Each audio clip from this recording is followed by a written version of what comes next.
All right, so let's introduce ourselves one more time before we continue, because I don't. Okay, if I'm gonna edit this, I'm gonna start from here. I'm Coolcat Kim, 22. With me is Fanfic Galore. Hello, my fellow gamers. And That's I'm Destroyer. him over there. Hi. Yeah, And Destroyer we doesn't have the deserve it. Destroyer. Yeah, Yeah. Destroyer Hi. of the world. Why? Okay. Hi. Okay. Poor Destroyer.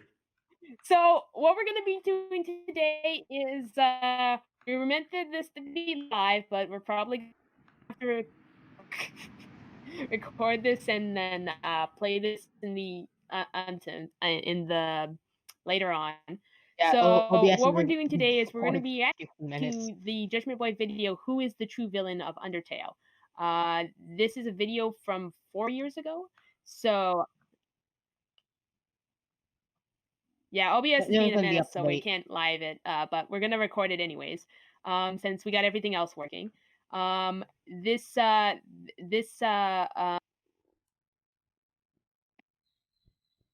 what'd you say?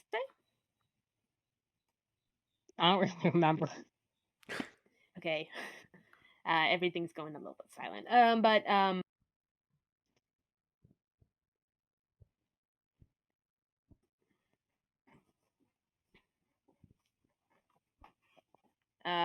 don't know if we're having audio problems or just I don't know. So anyways, I'm just gonna go into the intro of this. The video is "Who is the True Villain of Undertale?" It was made by JudgementBoy 4 years ago. So a couple things to start off to explain. There's a kind of debate within the Undertale fandom over, is Chara a villain or not? Generally, the people who say they're not a villain are Chara defenders, and the people who say they are Chara offenders. And we're 3 moderators from a subreddit called Chara Offense Squad. So we're going to respond to this video, which is often lauded by a significant amount of defenders as really, really good evidence for Chara not being evil. And I got to put a disclaimer: not all defenders this video is accurate. In fact, some kind of dismiss it as a really old, out of dated, and not all defenders here. Guys, just want to make sure my audio is not crapping out here. It's a bit choppy. Still hear me? It's chopping my audio a bit, gone? but I can still hear you. I can't hear anything anymore. Well, I'm not recording any sound off the thing anymore.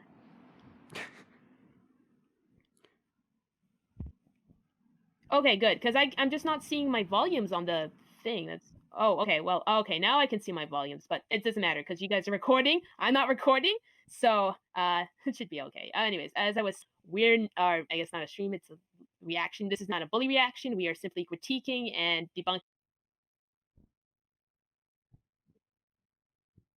No.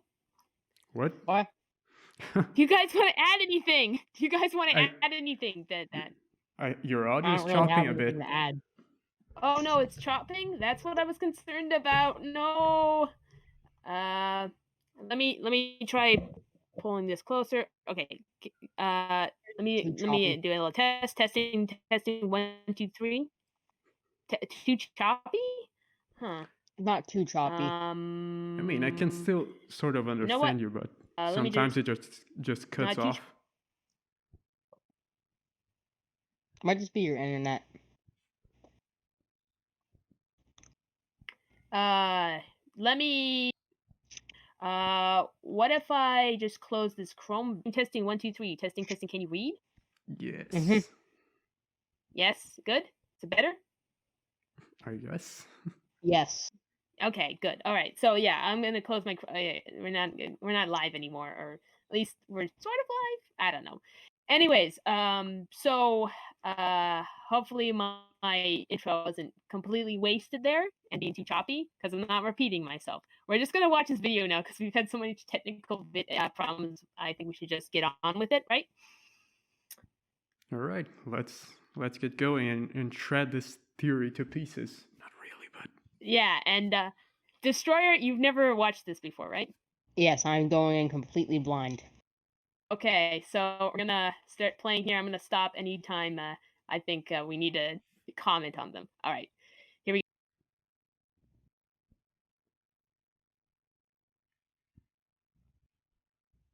Audio.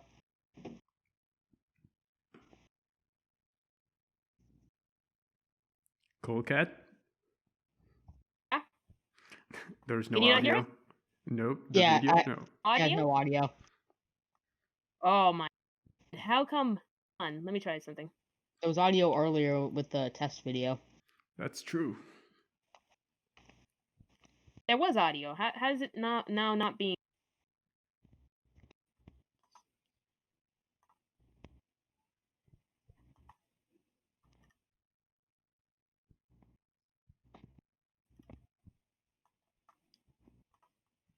Can you not hear any of that? Nope. This is fantastic. Why is it like this? It's Sam, screen one of share. It Judgementboy's should Oh. be able to pick up. I'm here to There- share the there it truth goes. behind Chara. Yep, Chara. For some the reason, it so-called started villain of working. Undertale, the one supposedly responsible Started for the No Mercy working? Run and the Okay. deaths Yep. of all Maybe- our beloved friends. Isn't even playing the Right? audio while the video is Well, playing. No, there's a huge misconception about Delay? their actions.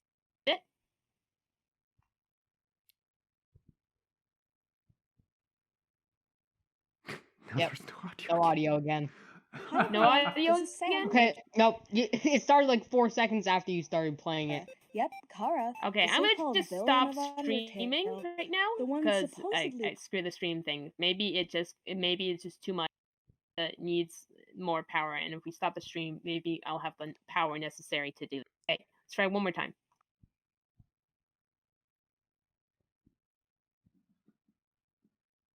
Hi, everyone. This What's is that? Sam, one of It's Like Hi, a 5 everyone. second delay again. Hi, everyone. Yeah, This 5 is seconds Sam, delay? one of JudgementBoy's narrators. I'm here today to share. I think that's the best we're gonna get it. You guys okay with that, or is that too much? Too much delay. Let me feel try like that's too the. much Do you delay. try? Too much delay. I mean, Hi, Let's try one more. everyone. This is Sam, one of JudgementBoy's narrators. I'm here today to share the truth behind Chara. Yep.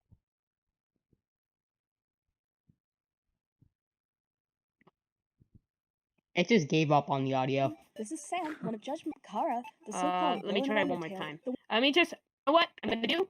Since we're not streaming anymore, I don't think I need OBS. I'm gonna close out OBS. You guys are still recording, so Yep. okay. If that doesn't work, then I'll just play the video on YouTube. Okay, That'll that's good. That's a good probably- idea. All right. Try one more time. Hi, everyone. This is Sam, There it one is. of JudgementBoy's narrators. I'm Yeah. That better? Okay, fantastic. We're good. Okay, so I we're think- gonna play this. I think all our problems so far have been caused by you having a potato PC cool cat. Possibly. I think so. I have a better desktop, but the problem is that that's upstairs, and my mom is working from home, so I cannot really have a stream upstairs. So I have to go downstairs with my laptop. Not ideal. My computer is really powerful and would have been able to run this no problem. I've done streams on it. This laptop is shit. Anyways, let's go on. Okay, so we're gonna start. Hi, everyone. This is Sam, one of JudgementBoy's narrators. I'm here today to share the truth behind Chara. Yep, Chara, the so-called villain of Undertale, the one supposedly responsible for the No Mercy Run and the deaths of all our beloved friends. Right? Well, no. There's a huge misconception about their actions, and I'm here today to clear all that up using evidence from the game.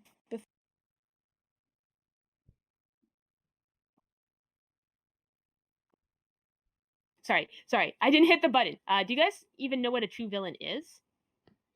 Like, I can't, yeah, what does that even mean? I guess I think something she's like trying to say like the person responsible for everything bad that ever happens in the game. But that's not, there's no, Yeah. it's not really a true villain when it comes to fiction. Or, you have, maybe the actual villain. there's the real villain, there's the main villain, and then there's, their henchmen. But there are, sometimes there's two villains that are just as equal. But I don't know what that, I mean, they're still all villains, right? I guess. Yeah. Yeah, Uh, so what they're saying is Chara's a villain. They're just not the worst villain, which is still but they're still a villain. Maybe. I Maybe. suppose there's some quite a lot of conflating different terms in this theory, but I mean, I don't know. I guess it would make more sense, but I never heard this term before this video. I've heard of main villains. I've never heard of true villain. yeah, either way, I'm not particularly concerned with whether Chara is the main villain or the true villain. I just think they're evil, both Yeah. during the Yeah. genocide route and before that. I do think they were leaning towards evil. Yeah, so I don't really see the I don't know. I don't know what the point of this video is. Yeah, no one cares what type of villain Chara is. She's a villain. That's it. Yeah, exactly. So anyways, continuing. Before I start this video, I'd just like to give a little shout out to Amino Apps, who recently created Amino. an Undertale Amino app for mobile. I've tried created using Amino. I specifically for fucking fans hate to their meet fans UI. and discuss their love for the game. You can share art. I don't go on theories like Amino this one, that much. I cosplays, only go on it for chats, Chara Pit. blogs, role plays, Picture. that, and so much more. It's a super cool place to meet new people and have more fun in the fan base, especially if you don't tend to use other social networking sites or you just want a more Undertale-based place to chat. I just go to It has a Reddit. ton of features to help you get Yeah, Exactly. r/Undertale. featured pages. You don't need and the newsfeed, you don't need and hey, Amino. Judgment Boy's on there too. I don't Go think check it anybody out really and needs download it Amino. completely free. Have fun, everyone. No. Now, on to the theory. A huge part of this theory is revolved around the basically canon concept that Chara is the narrator for the game. This doesn't really need much. Okay, so yeah, I think we already discussed this before, but yeah, I don't really think the Chara theory holds up. Yeah, it really doesn't. Yeah, I've read, what was it? No Chocolates theory, JudgementBoy's theory, and the Terminator's theory. I can see all the flaws in their arguments and the nitpicking, or sometimes just outright projection, where there is this one argument that No Chocolate presents, that Chara must have suggested the jokes to Frisk when he joked with Joshua. Not sure if you guys know what I'm talking about. Yeah, I know what you're talking yeah. about. The Washua Yeah. joke. Mm-hmm. Yeah. And so they postulate that Chara must have suggested these jokes. But if we really think about it, if Chara really did suggest those jokes, we would have seen it come through text, since they're the narrator, supposedly. But Exactly. but something they don't consider is that since Chara is connected to Frisk, and we see some of Chara's memories without them triggering these memories, the same could have happened with these jokes, as in they were in the back of Frisk's mind because they were connected to Chara. So they just suggest that Chara must have suggested these jokes to Frisk, and sort of, yeah, this is probably what happened, even though I have no evidence for it. Yeah, I think I agree absolutely. Also, because it's like you told this joke, and isn't like the narrator doesn't tell them what joke to say. They just say you told a joke about this, but there's still something they're saying, right? Mm-hmm. We just don't hear that. And the other thing that makes me wonder, like I thought about this just a short time ago. Like, does that mean that when Frisk flirts with Toriel, Chara is telling them what flirt to tell their mom? Well, I don't know what Chara felt about Toriel. I'm not judging. I can't judge, since I asked Toriel to call her mom, then I flirted with her in my first playthrough, so I can't really judge Chara. I kind of wonder, like, if is Chara giving us these options? Or is that Frisk giving? I don't know. It's a little confusing. True. I do have a theory that There is one thing I'll give the Chara's narrator theory. Like, there are like maybe 2 or 3 points throughout the late genocide run where Chara does take over the narration, but that's very brief. That's true. Yeah, that's the only thing I agree. I agree that the theory is that Chara is the narrator all the time, not that Chara is just the narrator in the genocide run. And that's usually where people get me. It's like, how do you deny, this line? It's me, Chara. It's like, well, yeah, I think they're narrators then, not all through everything. Mm-hmm. Continuing. Considering the narrator literally says, it's you. Despite everything, it's still you. Still just you, Frisk. And finally, it's me, Chara, when you check the mirror in respective parts of the story. The mirror thing, I think, is really stupid. I think it's obvious, like, if Chara was narrating the whole time, it would always say, it's me, Chara. Yeah. True.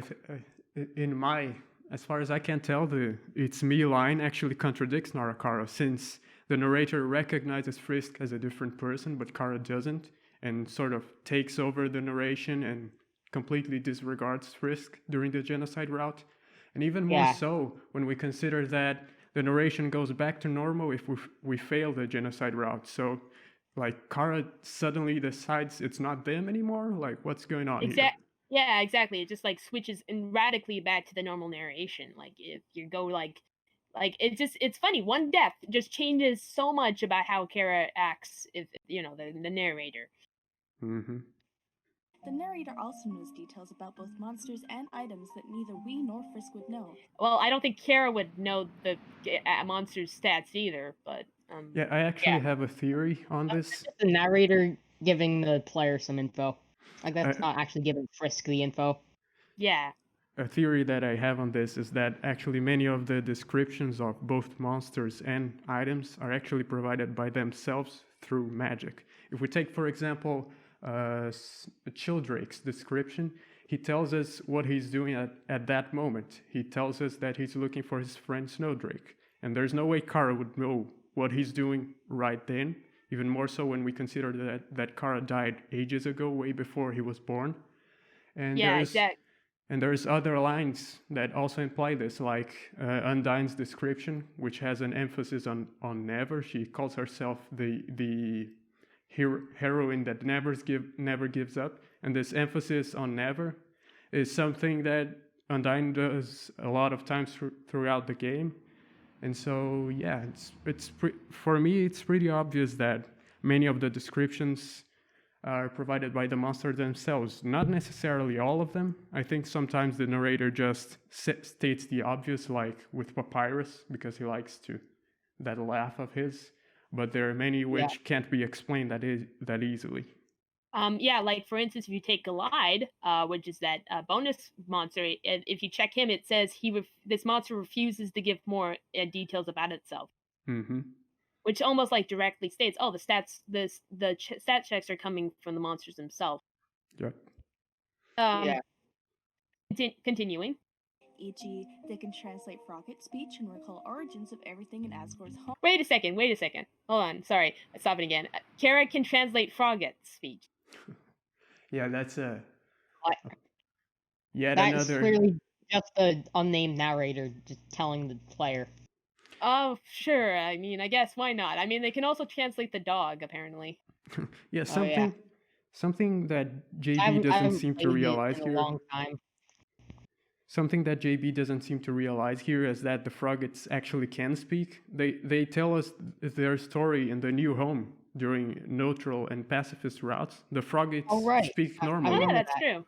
Oh yeah. So they say ribbit and actually speak afterwards. So it's not like the narrator is translating anything here. True. Continuing. Yeah. Oh, where they lived. There's a lot of fun you can have learning about Kara through this theory. They are optimistic in a pacifist run and I fucking hate sorry, swearing. I hate this dog food evidence. It's used so frequently, it's so dumb. It's like, the bag is half full. They're optimistic views on the world in different runs. It's like you can see in the genocide run, Frisk clearly isn't happy with the world. So the Frisk/Kara sees it as a half-empty bag. That's it. But that's just so. It's like you're stretching like a lot. Like, okay, well, like Chara must think that they're become so pessimistic about your killing, and then it's also tied to the corruption theory, and it's also tied to the narration theory, and it's just like. It's just a dog food bag. I don't think Toby meant for us to analyze this so much more than, just Frisk is just being optimistic or pessimistic. It's like we have to add this to Chara, a character not even referenced till much later in the game. Yeah. Pessimistic and no mercy. They talk endlessly about cycles and journeys, and even express guilt and sadness of their past.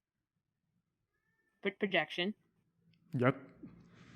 Just assuming that our Kara is true, and then, Kara is so sorry for what they did. Nope, they don't narrate until the genocide route, mates. But I really, I really think this is just Frisk's perspective, and the narrator is just projecting their perspective of how they feel, and this gives us a better insight of Frisk as a character. Yeah, because like Frisk is probably just seeing that drawing and thinks like, it's kind of creepy. Yeah. Like that's all that is. Yeah, I think it's just over analyzing to the extent where you try to see what you want.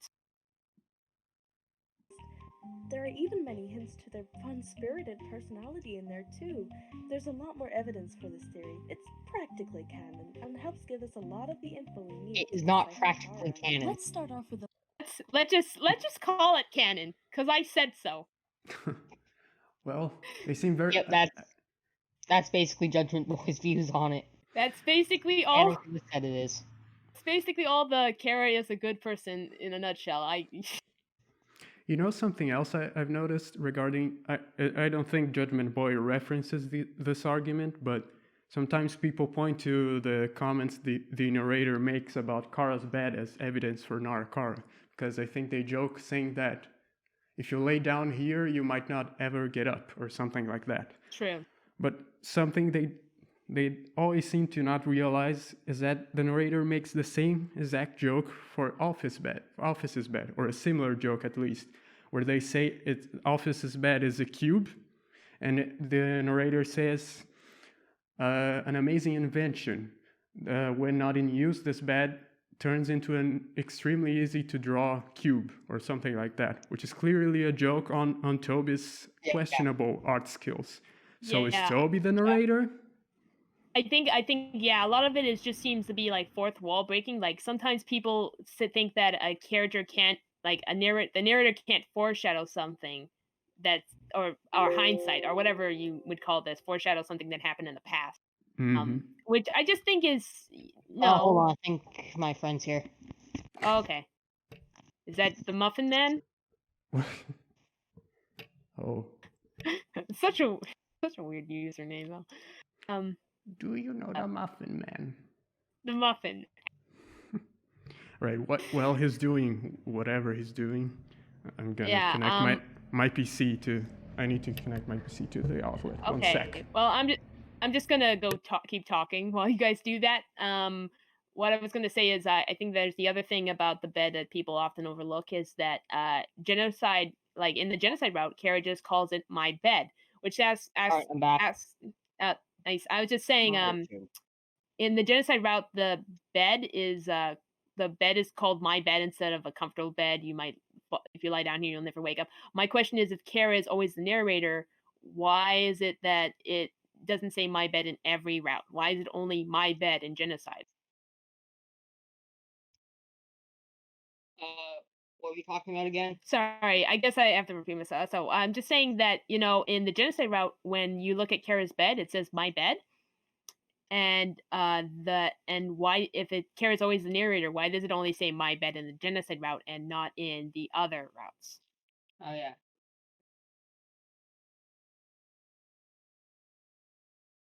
Guess we're gonna take a few minute intermission while Fanfic and Destroyer get set up. A few moments later. I think 3, maybe 2. 1, they said monsters, not humans. So if it was saying that they were abused by humans, wouldn't it just say, humans won't hit you as hard, not monsters? Secondly, I think that's just a way of trying to explain how a ribbon could be armor. Because, like, when you get on the tutu, it's like, finally, an actual piece of armor. I think it's just trying to explain why that would actually make your defense go up. And thirdly, that's a really, really, really weak way of trying to explain that a character, like, first you have to figure that Chara is the narrator. Then you have to try to read into this line to try to think, oh, they were abused. I think it's a little bit of it's a stretch. Yeah, with it being predicated on Kara, there's already I already don't believe it. So you have to I think that's too much. A lot of this theory has too much to do with trying to, you have to have the Chara theory, you have to have the corruption theory, you have to have a bunch of different theories tied, and you have to believe all of them simultaneously, and all of them aren't stated directly by the game. You have to figure them out on your own, which I think just means that it's more likely not to be true. Like, the more complicated you make something, the less likely it's true.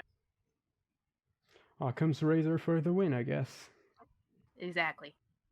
Also, about the text that is currently on the screen, there would probably need to be a reason that the tools were filed down. Probably because somebody was trying to use them.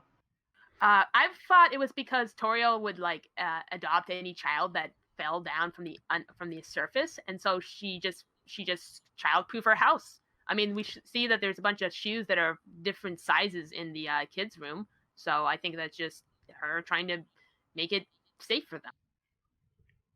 I hear my computer's trying to turn into a jet. And the other thing about you have computer problems? No, it's just the fans were starting to get louder for some reason. Oh, okay. Nothing. What I was gonna say is that hold on a second. Let me just try to regain my train of thought.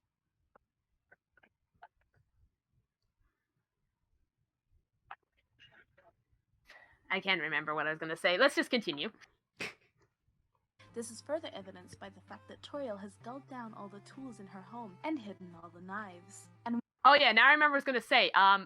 There's only one bed in this house, so that kind of indicates that Chara didn't live here long. In fact, they probably lived longer at Asgore's house because there's 2 beds. So if it's not childproof at all. So I don't know. I don't know if that really means that Chara was cutting themselves as implied. Like again, that's another stretch. It's like, oh, they also abused them. They also were self-cutting. It's just I don't.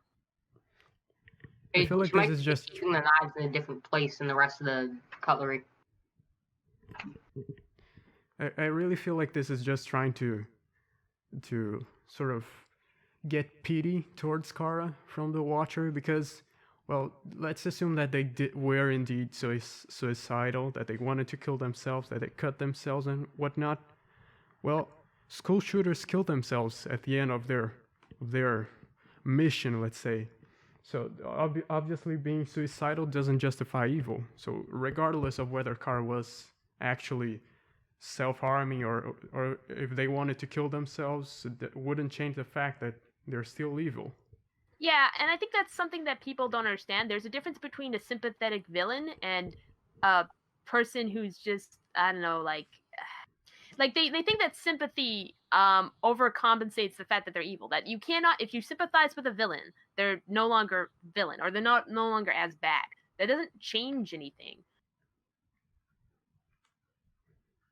It's stupid. Anyways, continuing. we know that Chara meant no ill harm to the Dreamer family. More on that later. So Objection, but we'll continue because they're gonna get into that later. it's implied that Chara actually planned on using these tools on themselves. From all this, we can gather that Chara was not in the best place in their life when they fell. Oh, man. They obviously. One thing I want to say is they completely skipped over the fact that there were like 6 kids in between Chara and Frisk. And it's like any of those like 6 or 7 kids could have easily been suicidal and wanted to use the tools on themselves. So Toriel tried to make it safer, or even just Toriel wanted to make her house safer. That's absolutely true. That's absolutely right. Suicide, and most likely from abuse from humans. This most likely. I don't. You can't just say most likely. You're just like, where's your evidence? You just. Well, yeah, you have evidence. It's just really weak. Again, I was so angry the first time I watched this. I'm a little bit calmer now, but it's just like I don't like it when people try to blatantly manipulate the audience like that. explains their distaste for the human race, but when they fell down, they were taken in by the loving dreamers who gave them a home and treated them with love and kindness. A lot of people may think that Chara was simply playing along and pretending to care about the dreamers, but that's far from the truth. When you check around New Home in a No Mercy run, Chara will find snippets from their past that Asgore kept around the house. A pink hand-knit sweater reading Mr. So, sweater. Does anybody think that Chara made this sweater? It could have easily been Azrael who made it. You know who I think made it? I think it's Toriel, because Toriel is like got a very motherly sense to her, so I think that knitting would be a perfect thing for her to pick up. Doesn't the sweater say Mr. That Guy, though? Yeah. Well, I figured it was either Chara or Azrael, but either way. I don't see that working, because like haven't you? Because I see people give gifts like World's Greatest Dad, like for say you get pregnant and you want to reveal it to the father, so you give him a greatest dad's shirt, or you give him a greatest dad's mug. Like, just putting Mr. Dad Guy on the shirt is just, it's not necessarily what you called them. I think that logic doesn't really make sense. You don't necessarily give somebody a gift like sexiest mom or something based on, like, oh, that's what I called them. That's what I called them, so I got them this shirt. That's what I called them in real life. It's not really how it always works. I think it would have worked better if it was like not just a line like "still has that sweater" in really ominous red text. If it was more like "still has the sweater I made him," I think that would make more evident. Yeah. Like, still has that sweater can just be left up for interpretation on who made it. Yeah, and I mean, it's also a really large sweater. Like, Asgore is like an XL size, and I asked my mom who knits, and she's like, "Yeah, making a sweater that large with also text, knitting in text, would be very difficult, and something not a child would probably be able to do." I guess. How long did Chara stay with the Dreamers? I don't think we really get a time span for how long they were there, but I would say maybe, I don't few know. They didn't years. grow that long. Yeah, maybe at best maybe a year or two, because they don't seem to age much from the fall. Yeah. It said in the game that they can't age since Azrael is dead, because they only age by. Not Asgore and Toriel. I meant at Chara and Azrael. They didn't seem to age much. Let's continue. That guy, macaroni art of a flower, described as for king. I think that's definitely, that macaroni picture is definitely from Azrael. Yeah. It's like from what little personality that Toby gives Chara, and I just can't imagine Chara making macaroni art. Yeah, and also, doesn't this contradict the other part? Like, if you think that Mr. Dad Guy was what they called them, then it's also saying King Dad, so that would be like two different. Like, if you want to go by that logic that they knitted in what they called him, wouldn't that be like two different contradicting terms? Yeah. Anyways, I also, there's a drawing of Chara's in the other bedroom, so they have a drawing of Chara's and an macaroni picture of Chara's, but nothing of Azrael on the wall.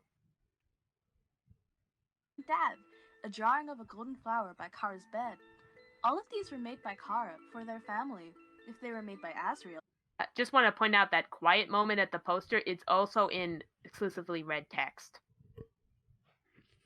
So again, I don't think. What do you think the red text means? I couldn't quite figure it out, because looking at all the lines where the narrator or Chara obviously highlights all the words in red, I couldn't quite figure out a pattern between them. It just seems to be an emphasis of sorts. When I look at other characters use red text too, and whenever they use a red text, it seems to either indicate anger or violent intent or something. Like Toriel says Asgore in red text. Undying says you can't escape me in red text. It seems to be just aggressive, like something negative. It's but it's kind of odd with Chara, because they do put my drawing in red text, so I don't know what that means. Maybe it means they don't really like the drawing, or it might indicate something more than we're seeing here. They don't do red text for my bed. They don't do red text for his bed. So it's curious. Well, I feel like the nothing useful line that is also in red text that we see in the genocide route, it kind of throws me for a loop, because if they feel the need to highlight something that's not even useful, that they feel nothing towards, I really couldn't quite figure out why they would do that. I thought they were angry that there was nothing useful there. It just like, there's nothing useful. Like, where are the knives? Like, they're upset that they can't find anything that they can use. Yes, that's possible. Yeah, maybe. They would have just said Dad. Chara poured their love for their family into these gifts. They were abused by humans, and the only people who had ever showed kindness to them were the Dreamers. Why wouldn't they love them back? I can name a few reasons. I mean, not necessarily everyone you love is you're going to love back, or that not everyone who loves you you're gonna necessarily love back. Yeah. I mean, this is assuming a good person, would probably appreciate what the Dreamers did for them. A bad person wouldn't. So, I mean, you kind of have to start at the finish line and say that Chara is a good person to believe that they would necessarily love them back.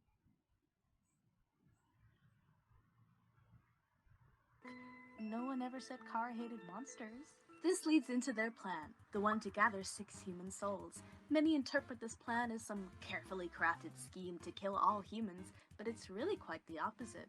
The plan starts when Chara and Asriel decide to make a butterscotch pie for Asgore. They confuse cups of butter for buttercups and use those in the recipe instead. And before you say this was intentional... Do you guys think it was intentional? Yes. Not really, no. I'm on the fence. I could definitely see, like, somebody brought up a good point, since, like, oh yeah, that actually makes sense, because, thing about buttercups... And I don't think it was intentional at first, but then when Chara found out that buttercups were poisonous, like, maybe she like tried to manipulate Asriel into thinking it was buttercups and not butter. Yeah, that seems possible. See, what I... Sorry, Fanfic, do you have... It's not even No? Okay. So what I read, somebody said that buttercups, they don't just make you violently ill if you consume them, but they can also cause rashes and blisters on your hands. So could it be possible that Chara picked up these flowers, got the blisters and rashes, and thought it'd be funny to add them to the pie? Or the pie? Yeah, pie. This is one thing, though, I think that Toby either ignored or just didn't pay attention to, because buttercups, from what I read on Wikipedia, I'm not a buttercup expert, but they apparently lose their toxic effect when they're heated. So in theory, the pie shouldn't even have done anything to Asgore, but I think Toby just wasn't concerned with that, because he needed a poisonous flower, and buttercups fit the description, and yeah, and you can also say, oh well, we confused it cups of butter for buttercups, and it makes like kind of sense how that could make that mistake. Mm-hmm. I think the other thing about this is, I think that I think people read into the buttercups a bit too much. Like, again, it would assume that you have to go research buttercups and then understand them. Like, I don't know if Toby meant it to work like that, because again, it seems like he just wanted a poisonous plant. True. I also feel like if Chara knew what buttercups would do, then Asriel probably would as well. I feel like since they all have access to the same books on Toriel's and Asgore's Rome and home and in the library, I feel like since Asriel didn't know, Chara probably also wasn't particularly knowledgeable. Yeah, my only thing is, again, because somebody pointed out that when Chara asks him to go get the butter, they ask him to go get the buttercups, Mm-hmm. why would they ask him to go get the buttercups unless they knew that what would do to their hands? But I don't know. It could be even intentional. Like, I don't know what happened during the picking. Maybe the rash only appeared after they made the pie. Maybe they didn't wear gloves. Who knows?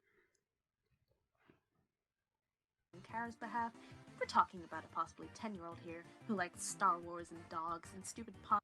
A 10-year-old that planned to kill like 6 people and destroy humanity, because yeah, Asriel actually says it himself that if they had followed with Chara's plan, they would have to kill all of humanity, because either the monsters go back to the underground and stay trapped there, or they kill all humans, because the humans wouldn't want to live on the surface with them, as it's obvious by the fact that they went to war with the monsters. And it's pretty obvious too, if you consider that Chara hated humanity. Like, if you want to say that, especially in this video, if you want to say that they were abused, if they knew that how terrible humans were, like, they would obviously know that would happen. I think, like, even if you want to say they're 10 years old, I think when you plan to kill people, when you hate an entire race of people, you kind of at least know, you at least are somewhat knowledgeable what's going to happen. Mm-hmm. They didn't even know the flowers were poisonous until after the incident. Otherwise, they could have gone through with the plan far before. The pie poisons Asgore, and he gets very sick. Asriel comments on this later by saying that he should have laughed it off like Chara did. Oh, so this means Chara enjoyed Asgore's pain, right? Wrong. There's a ludicrous amount of evidence in the game that points to laughing being used by numerous characters as a coping mechanism for pain. So are you going to show the evidence, or are you just going to say there's a ludicrous amount of evidence and then not show any? Maybe I don't remember this video very well. Maybe they say afterwards. They show some instances of monsters laughing, and then they also do some projection with, I think it's Migosp. They say that he mimics Chara for some reason, based on absolutely nothing. But yeah, I don't know either. I don't remember that part. Yeah, they say that he mimics Chara, and because Chara was laughing the pain away, he also says to laugh the pain away or something like that. It's a really weird argument, but sorry, I'm interrupting. Go ahead. no, I think that if you want to talk, I'd rather wait for them to show the lines that they want to show, and then I'll step in. Let me just go ahead a little bit, and then I'll say what I have on this. For instance, Toriel laughs when you kill her. Sans tells jokes despite being depressed. The villagers in Snowdon laugh away their sorrows. Wait a minute. Where's the evidence that Sans is depressed? I know. I can tell you that. Fanon Sans cries at the drop of a hat over his brother. Also, just because they laugh away the pain doesn't mean they're not allowed to laugh because of humor or because they find something funny.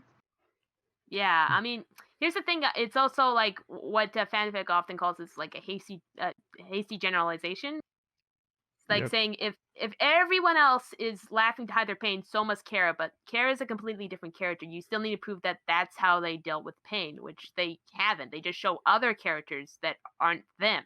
Mm-hmm. And something else is that Sans, we can say that he's nihilistic, that he doesn't care about going to the surface. He doesn't care to help the monsters. If we kill all the boss monsters, I think we can reasonably say that he just doesn't care about life. But that's not the same as saying that he's depressed, because, well, I've had depression, and no, Sans is not depressed.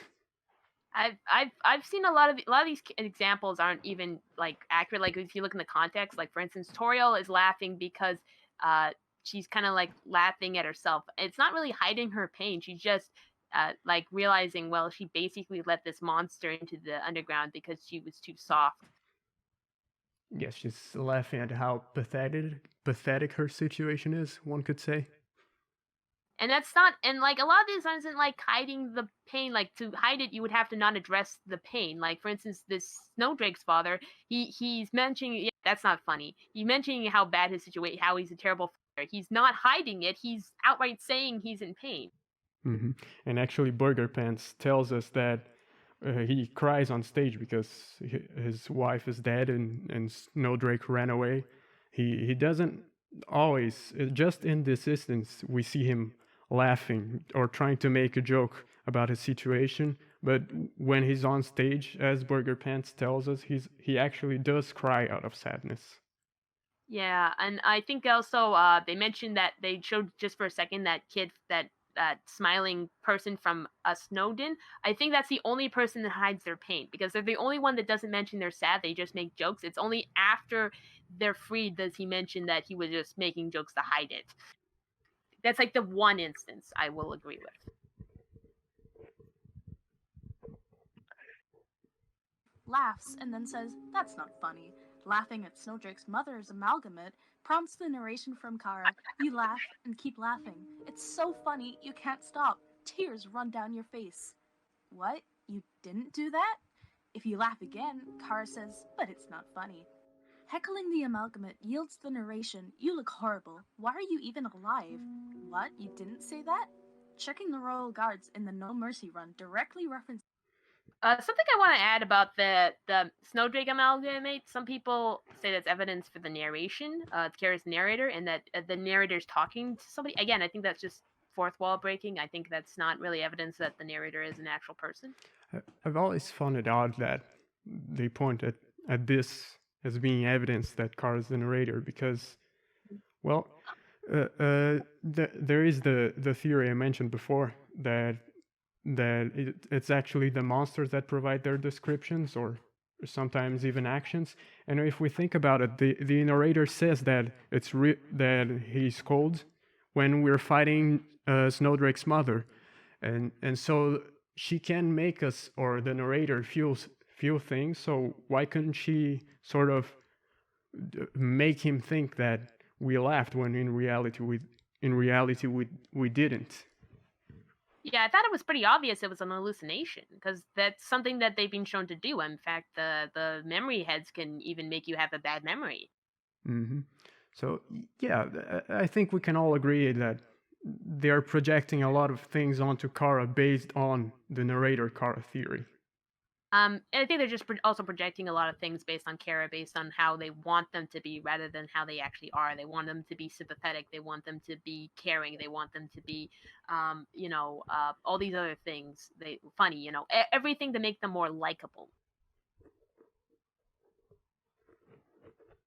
This is a Japanese novel about adoptive family and suicide. The passage reads, I see two lovers staring over the edge of the cauldron of hell. Do they both wish for death? That means their love will end in hell. I couldn't stop laughing. This is a direct quote from the Japanese novel Kitchen. I think this is just Toby being a nerd. Yeah, he actually mentioned that if the reference makes sense without the person knowing about what is being referenced, then he's fine with said reference. I think he mentioned in a tweet that has now been deleted, but this makes sense within the context of Undertale because Chara is laughing at their pain. So we don't need to know about this novel to make sense of this line. I mean, I don't even know if Chara would know this, or how would they get their hands on this? I don't know. Because I don't know enough about this universe to know if where they are in the world or how if they could get access to this. By Banana Yoshimoto. It is written in a style similar to Chara's speech style, and it includes, among other things, tea, flowers, knives, death, suicide, and a character who has transitioned from male to female. What is that? What does transitioning from male to female have to do with knives? That's definitely related to Chara. Yeah, the knives in the novel prove that she's evil. Problem solved. Chara is evil confirmed. Video over. We've done it, folks. We'll see you next time. Okay, let's continue. It also includes ambiguous familial relationships and the idea that family is not necessarily linked to one's blood. Azrael also laughs when he is about to die. Mettaton explicitly says, "My poor love, I'm so filled with grief, I can't stop." I'm pretty sure he's being sardonic in this moment. Yeah, he's being sarcastic. He's being a fucking dick as always. But yeah, it's kind of funny how they can't read into the sarcasm of the scene. Mettaton being sarcastic, impossible. It's very interesting. They read the lines very differently than the way that I do, which I think a lot of other people do, because they read into them in a way I think that they weren't intended to be read into. Laughing about Frisk almost dying. Even Undine laughs when her body is slowly fading away after being cut in half. Also, check out my costume. Oh, we're about to go to the Miss Scops fun, but just want to add, I think that Undyne was laughing because she realized that even though she was dying, that she had stalled this long enough for Asgore to absorb the souls, and that so it's kind of like laughing at us because she had won in some way. They have countless references to putting on a lighthearted exterior so people won't worry about them. Ooh, and talk about being alone. Very countless. Literally mimics Chara. Yeah, I still don't understand how they got that conclusion. If they said like, oh, a lot of characters laugh the pain away, so we can't be certain that Chara is actually laughing out of enjoyment. But they just outright say that a character that doesn't know Chara is mimicking them. Like what? Where's that coming from? I really don't understand how that works. Anyways, I'm just thinking. Instead of someone coming, they're a mime after all. They literally mimic Chara. I think that's about enough evidence to confidently say that Chara didn't enjoy Asgore's pain. I don't think that was good evidence at all. Honestly, I think that was really poor. Yeah, there's plenty.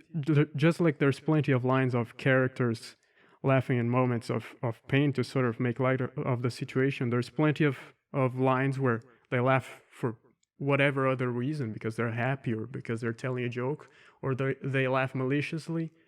And they're... Flower. Sorry, go Go ahead. ahead. Sorry. Okay. I was just gonna add that Flowey is like constantly laughing sadistically at us. Yeah, and Metaton and Undyne also laughs at us running away, and Muffet. So the idea that monsters never laugh at others in enjoyment of their pain is quite simply wrong. And there's also plenty of lines where other characters cry or whimper because they're sad. That moth from the ruins, I forget his name, but he... Whimsun? Yeah, Whimsun. He whimpers because he doesn't want to fight and runs away if we do anything. Napstablook, he cries because he's sad, but he laughs when you comfort him. Asgore cries when Toriel rejects his offer of friendship. Papyrus cries when he loses to us, and because he was worried after the Asriel fight because we weren't getting up. So the monsters aren't this one-dimensional characters that in comes sadness, out comes laughter. They laugh for a variety of reasons, just like anyone else would.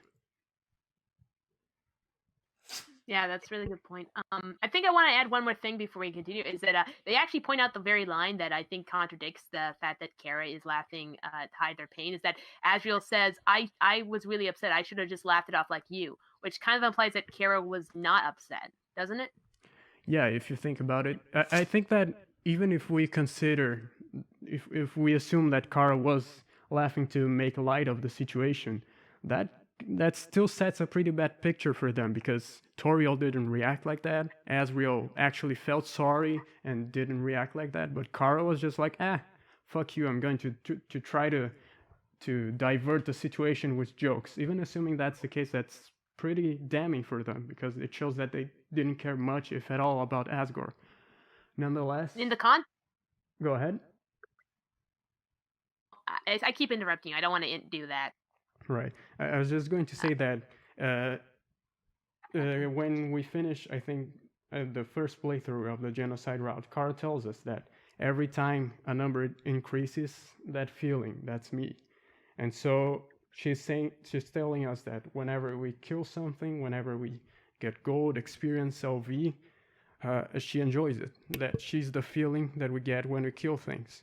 And this isn't limited just to the genocide route. This happens from the beginning, and this to me implies that she actually already enjoyed the pain of others from the very start. Because Flowey, even though he was soulless, he didn't start enjoying the pain of others until much later, when he was bored of everything and everyone. But Chara did from the very beginning. This seems to be something that came from them. From when they were alive. They already enjoyed it, and they still do, even after they lost their soul.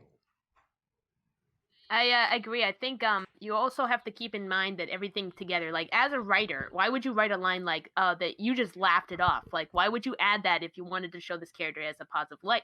And it's not just that alone. It's all the other stuff. It's the laughing it off. It's the, wanting to kill 6 people. It's the wanting to, being the feeling you get every time a number increases. It's wanting to destroy the world. All of it together is just kind of painting, there's even more than that.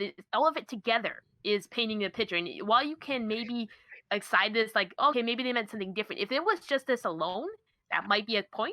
But it's all the other stuff combined with this. Yeah, if we're analyzing things at face value, everything, in my estimation, points to the conclusion that Chara wasn't, as Asriel puts it, they weren't the best person. But for the theory that Chara was good or at least neutral to work, we have to reinterpret certain lines. We have to look at things in a very specific way. It requires far more work and sort of twisting things for this theory to work. Couldn't have put it better myself, exactly.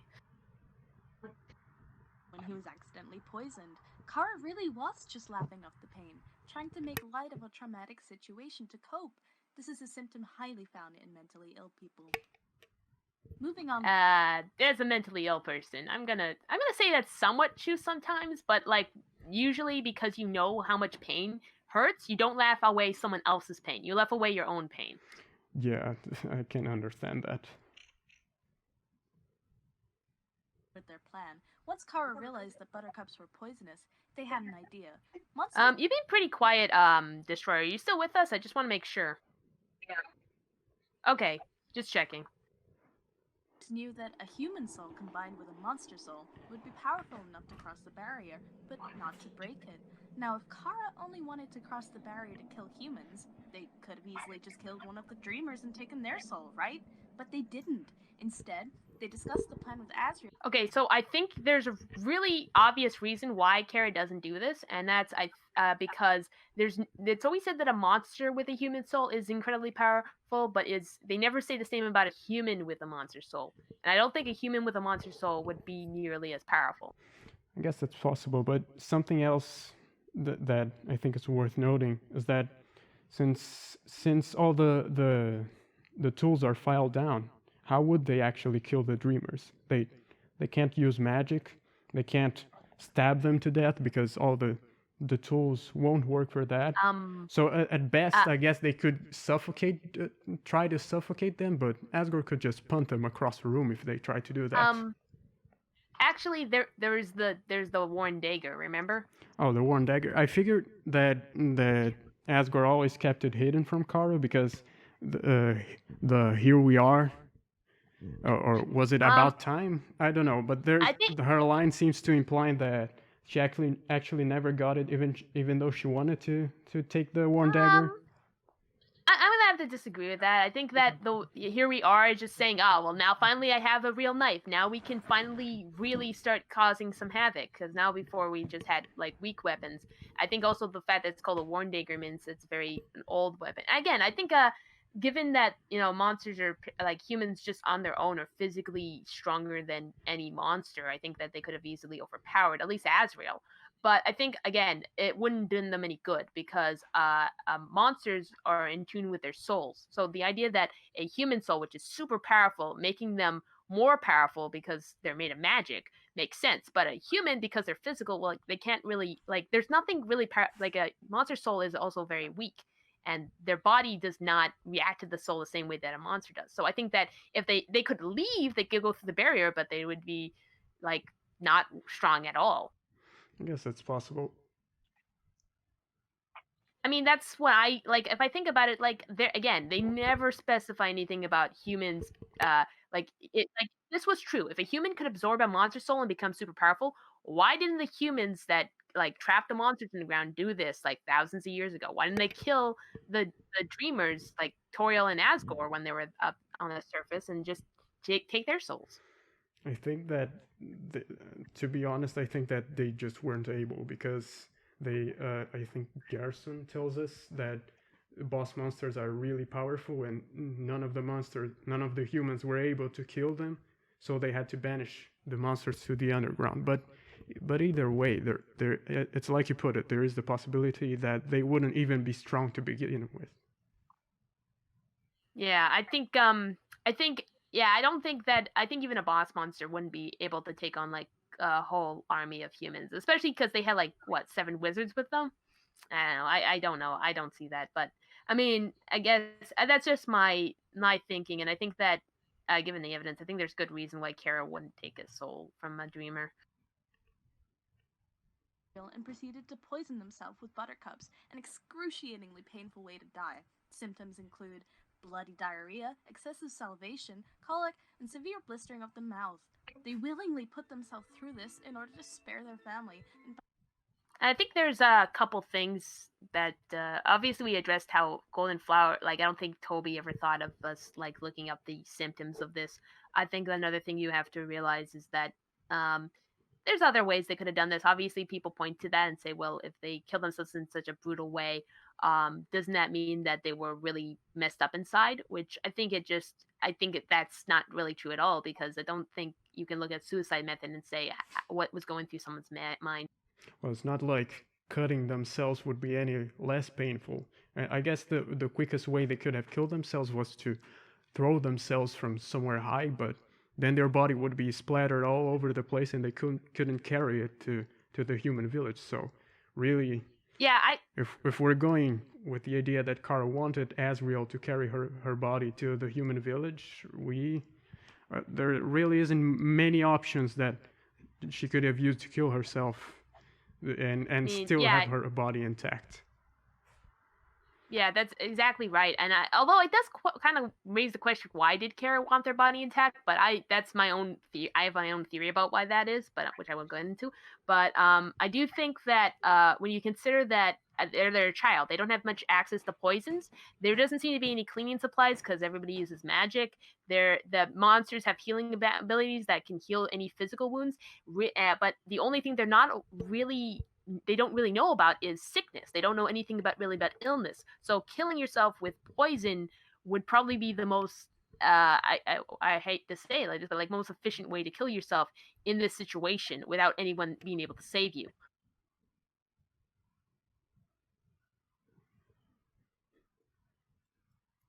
Anyone else have anything else to add before I continue? No, not really. I think I'm probably gonna leave because I'm getting kind of bored. Okay, All right. That's fair. Okay. Bye. Bye, Destroyer. See ya. All right, so it'll just be you and me then. Yep, it's fine by me. By extension, and free all monsters from the underground. The plan was that when Chara died from poisoning, Asriel would absorb their soul, cross the barrier, gather 6 humans. Sorry, I forgot to ask. You're still recording, right? Yep, I figured it out. Okay, fantastic. Okay, good. Souls and return to break it, freeing monsters. At first glance, when listening to the tapes in the True Lab, it may sound like Chara is manipulating Asriel into the plan, but upon closer examination, Asriel is totally fine with it. He agrees to the plan, knowing. I don't really know what they understand how manipulation works. Yeah, no, Asriel, he outright says that he didn't like Chara's plan, but that he didn't want to disappoint them. Chara pressured him into it. I think that Asriel looking up to Chara was really his downfall here, because Chara pressured him into it, and even after Chara died, he felt obligated to do their bidding because he promised he wouldn't doubt them. I think it's kind of weird. It's like, oh well, if you actually end up doing what the other person said, that means you weren't manipulated into doing it. It's like, no, I mean that's how manipulation works. It wouldn't work if you didn't do what they wanted you to. Fully well that he would have to kill 6 humans in order for it to succeed. He's of course a little concerned, but he agrees, realizing they'd be able to free all monsters together. The only time he truly hesitated was when he realized how much pain Chara was in. He cared about them. They were his closest siblings, and seeing them suffering on their deathbed, being the only person to know that it was all intentional and not just some sickness, it was a lot for Asriel to deal with, but he kept going with it, from his own will, and continued with the plan. Narration throughout the game indicates that no one, human nor monster, could have ever predicted what would happen when a monster absorbed a human soul. It had never happened before. Well, I mean, that's not technically true, because they have the thing saying that you'd become a legendary beast. They even had a description. They even had a picture of it. So obviously they knew something about when a monster absorbed a human. Yeah, I always found it a bit odd that apparently they neither a monster had ever absorbed a human soul, nor a human absorbed a monster soul, yet they still knew what would happen. It's a bit weird, but I guess. I think. Go ahead. Yeah, I think that they definitely knew how when a monster absorbed a human soul. I'm not sure if a human ever absorbed a monster soul, but that must have happened at some point. Otherwise, how did they know that's possible? Yeah, that's a bit of a plot hole, but there's plenty of those. Yeah, like how did they know what was going on the surface with Asriel and Chara in the village if they were all underground? Yep, all of them are plot holes, but I assume they just got some newspaper afterwards from like the dump, but that's just my headcanon theory. And no one knew what to expect. So when Asriel absorbed Chara's soul, they didn't know that power would be split between them. So Chara picked up their dead body and carried it to the surface. When humans saw this, they blinded. But why? Why did they take their body there? Yeah, I also never quite understood. I guess they wanted the bed of flowers to be their deathbed, and But they weren't planning to go back to the underground. That much I think we can be sure of. But at the same time, it's kind of weird that they. I I don't really understand. Like, if you're already controlling someone else's body, you can see the flowers for yourself. Like, they just wanted to see the flowers. Why did they make that their deadbed? And considering in this video, they also said that they threw themselves into the threw themselves into the underground to kill themselves. If they wanted to die in the village, why didn't they want to die back then when they first entered the underground? Like, why didn't they want to die like miles away in a mountain? You know, it's kind of weird. If you think about it, all the humans climbed Mount Abbott and still tried to find an exit for some reason when they fell in the underground. So I really don't know if the idea that they were suicidal when they climbed Mount Abbott holds up, considering so many humans did the same and yet still try to find an exit to go back to the human world. Yeah, that's true. That I never even considered that. Yeah, I mean, I don't think any of them could have been suicidal. I mean, definitely, like, there's other reasons why someone might come to a mountain. I mean, Asriel names too. Like, you could come there for, for curiosity, or maybe you just by happenstance you run there. It's naivety, or I guess running away from home, or whatever. But Yeah, there's lots of reasons. Finally assumed the monster had killed the human and immediately attacked. Chara had known they would attack and wanted to show Asriel the true nature of humans. Wait. more wait, projection. Wait, but they think that Chara intentionally brought their body there to antagonize the villagers, to make Asriel fight back, and they don't think this is evil. Yeah, I'm just gonna put my sibling in great danger. That's definitely not a bad thing. It's just like, wait, but like, okay, so that's their reasoning, and they still think Chara is a good person by trying to force Asriel into this conflict. Yeah, never mind. Which ends up getting him killed. Never mind that the idea that they wanted to show Asriel what humans were really like. It's just projection. We never get anything implying that from Chara, nor their dialogue or what they did in the village. It's just, well, yeah, it's projection. They just come up with something that sounds convenient, even if there's no evidence for it. Yeah, it doesn't really make sense. Also, can I ask, like, there's part of the monster story that doesn't really make sense to me is, like, I say that after being attacked, Asriel smiles, picks up Chara's body, and then returns. One, okay, why bring back their body? Two, why is he smiling? His plan completely failed. He didn't do anything he wanted, and so his sibling's dead. It's like, unless Chara was controlling them, in which case, why did they smile? I mean, I guess they could smile if they wanted to start a war. But, like, why did they bring their body back? I'm very confused about that part. I do think that it was Asriel who carried them back, because Chara clearly had no intent of going back to the underground, but Asriel might have thought that Toriel and Asgore would want to bury Chara's body, so they wouldn't leave it out there, and instead try to bring it back so they could have a proper burial. But yeah, maybe that's just my headcanon. Yeah, that makes sense. I have no clue on this point. Like, I'm just always trying to figure out what exactly happened at that point. Like, who was in control and why did they do that? Mm-hmm. That they really are cruel and attack things they don't understand. Asriel was dying. He was severely wounded, and the only way for him to survive would be to fight back. Well, I mean, it's true in the sense that they were attacking a monster they thought that killed a child. I mean, it's a misunderstanding. It's not that they killed him because he was a monster and they didn't understand him. Yeah, something else that JudgementBoy puts here that I don't agree with is the idea that he would only survive if he fought back. No, he could have run away. He could have defended himself or maybe dodged the attacks. And well, he did try to run away, but Chara was trying to fight back the humans, so that stalled Asriel even more. And at the end of the day, Chara stalling him might have been what killed him, because that's another really good point. I didn't even think about that. Yeah, I think that definitely probably would have probably, if Chara hadn't been interfering, Astral could have gotten away.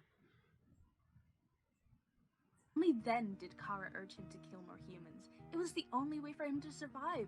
Chara More projecting. Yeah.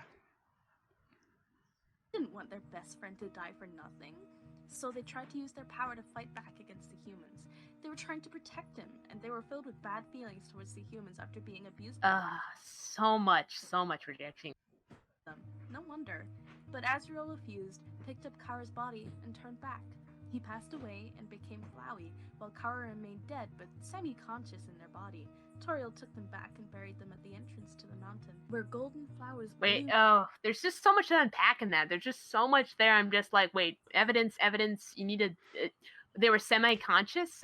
Yeah, I didn't never understood that either, because Chara outright says that she only remembers dying and then waking up in Frisk's body, and then they weren't conscious. It's because of their essence, which is something that one of the books in the library states, that someone's essence stays back on the remains of their body, and this is why Frisk gets connected to Chara. But no, they weren't conscious at all.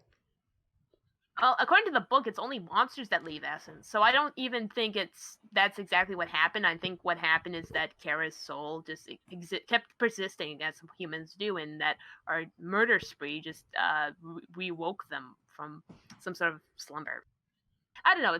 There's still a lot of holes, but I don't necessarily believe the essence theory.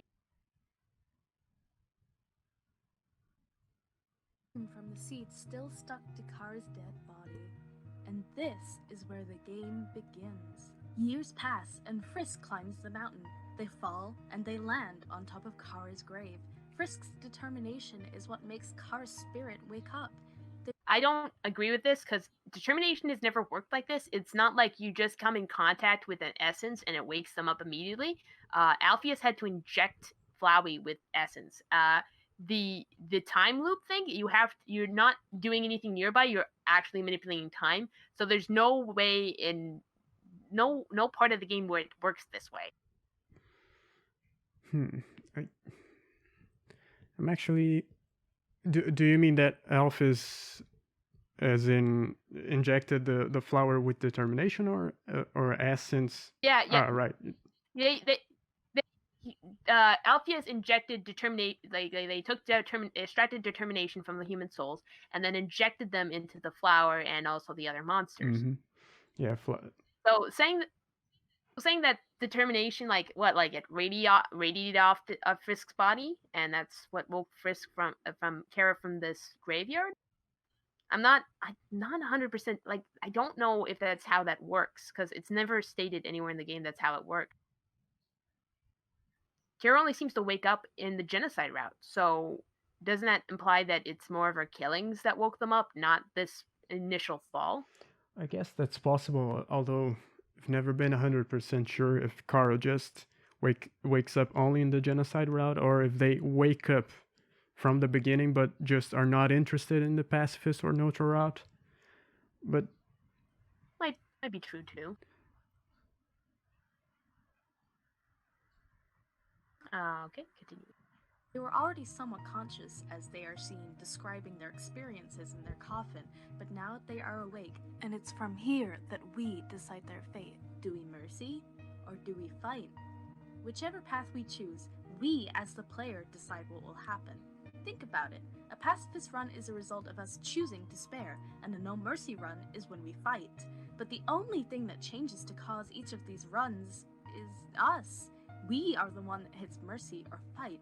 We are driving force in this world, an existing being in the game, only visible in consequences.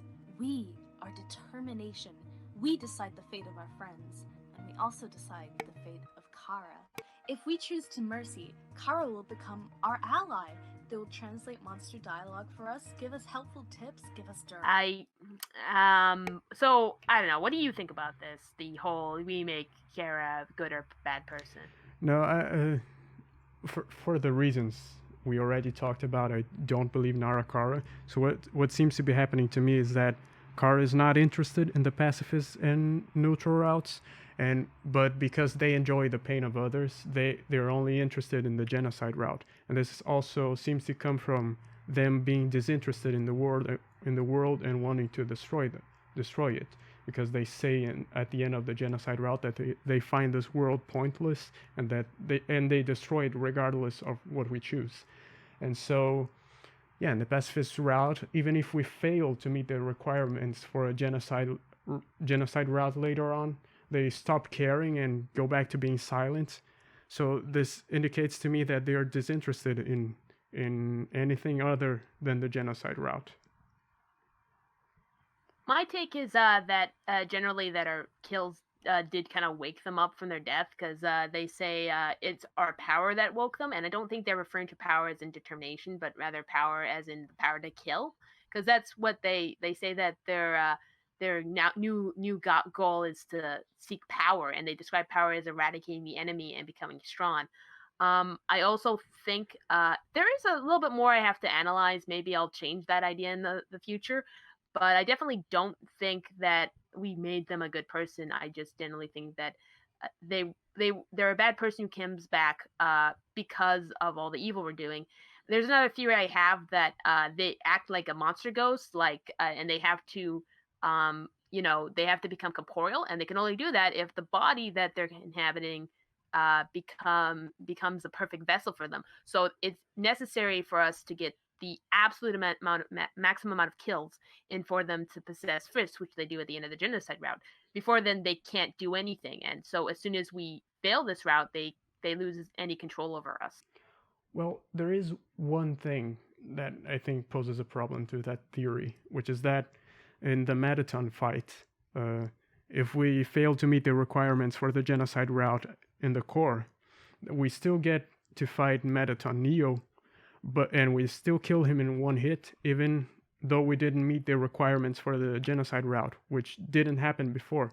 So this seems to indicate to me that Chara can still manifest themselves, but because like I said, they are disinterested in the pacifist and neutral route. So when Metaton says that we were trying to be absolutely evil but failed, they become disinterested. I think that I think that necessarily instant kills aren't necessarily a sign of Chara, because you can do instant kills in a couple instances too without doing the genocide route. One with Toriel, if you start going mercy and she stops attacking, you start mercying her and she stops attacking you, and then you attack, she'll be killed in one hit. Papyrus also, if you keep battling till he starts sparing you and then attack him when he's sparing you, he will also go down in one hit. So I don't think that's necessarily tied to Chara. I think it's more tied to her own cruelty, that to attack in those moments would be a cruel action. Either that or Alpheus just makes really terrible robots. Or did not design Neo to actually fight humans, which is my theory, because she loves humans. So why would she do that? Well, I think that Metaton Neo's had it was 2 defense last time I checked his stats. So yeah, he's not very strong at all. But he's less the main Metaton body is impervious to damage, and so he upgrades to a body that is really weak. Yeah, it's really weird. But the thing about insta kills when it comes to Papyrus and Toriel, it's something that one of the books in the library states that if someone doesn't have the will to fight, the attacks of their enemy will be much stronger, because their soul, their body is attuned to their soul, and so it will become weaker. And yeah, we can deal a massive amount of damage to them, but in these instances, it's because of them. But I think that in the genocide route, when we still fight them and they still want to fight us, it's because of Chara's intent to kill, which is through the roof. That's a good point. Let's just continue. I don't know, but yeah, that's something I'll have to consider. Directions, and even transfer their memories of Asgore, telling them to stay determined from when they were on their deathbed to help Frisk, stay determined. I don't ever get this. Like, they're giving you their memory of when they were dying. Why don't they just, if they can talk to Frisk, why not just tell them to keep determined? Why give them this memory? I don't think that Chara gives us these memories on purpose. I really just think it's because of the situation that was similar to theirs. Sort of like what happens in Waterfall when Undines breaks the bridge and we fall, we get one of Kara's memories, but there would be no reason for Kara to outright give us this memory. So it just happens because the situation we're in is similar to Kara, so this sort of triggers the memory. I think that's very true. I think that's something I believe too. Although I also have a theory that these aren't even Kara's memories, that these are Asriel's that we're seeing. But that's another conversation. I'm not going to get into that. Determined when they die. And finally, the most important thing they do. During Asriel's boss fight, we must save each of our friends by restoring their memories and kindness, by reminding them of the good times we had together throughout the game. We play fight with Undyne, geek out with Alphys, and so much more. We remind everyone of everything we went through together that led to us being friends. But when it comes to saving Asriel, we don't really have any good memories of him. I mean, heck, just 5 minutes ago, he was a murderous flower who stole the souls of all our friends, and is now trying to destroy the entire world. What are we supposed to do? But then out of nowhere, there's a flashback, a scene of a memory from a long, long time ago of Asriel finding Chara and helping them back to his home. These memories are what make Asriel remember his compassion, gather the souls, and break the barrier, freeing all of monster kind. But those memories didn't come from Frisk. It happened decades ago, and they certainly didn't come from us. We didn't know the full story. So, who did they come from? You guessed it, Chara. Chara is the reason we're able to save monsters and give everyone a happy ending. Without them, monsters would have been trapped under the surface forever, and Asriel would still be stuck in a world without love. So you start. Yeah, I'm going to guess what you're going to say, that these memories weren't given by Chara, but rather they happened because of Asriel. Yeah, pretty much. There's this theory by No Chocolate that I think they get right, that they even go through some of the code that shows that the memories weren't from Chara, but rather Asriel, which makes sense. We call out his name and make him remember Chara because he thinks we're Chara. And so, yeah, even the code, I think the name of the room was like Memory Asriel or something like that. It's Asriel memory. I also know I often reference this, but it's not a great piece of evidence because it's outside the game.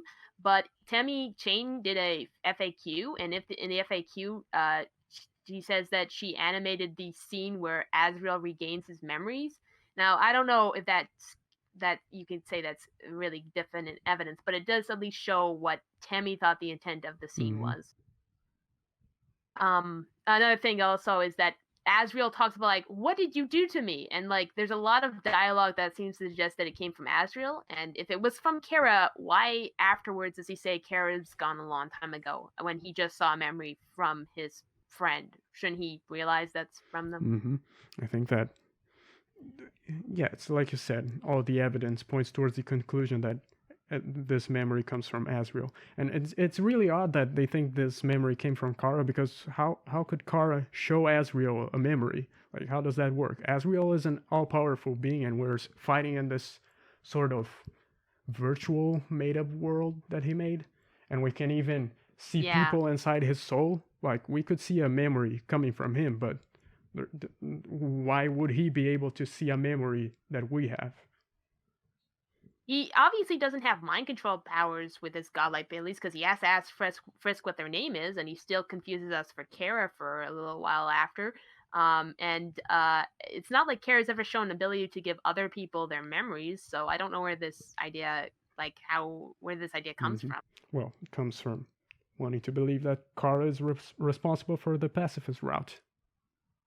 Oh yeah, I forgot. Projection. Chara helps us remind him of kindness and compassion, and without that, the pacifist ending would be impossible. So that's great! Chara helps us save everyone in the pacifist run.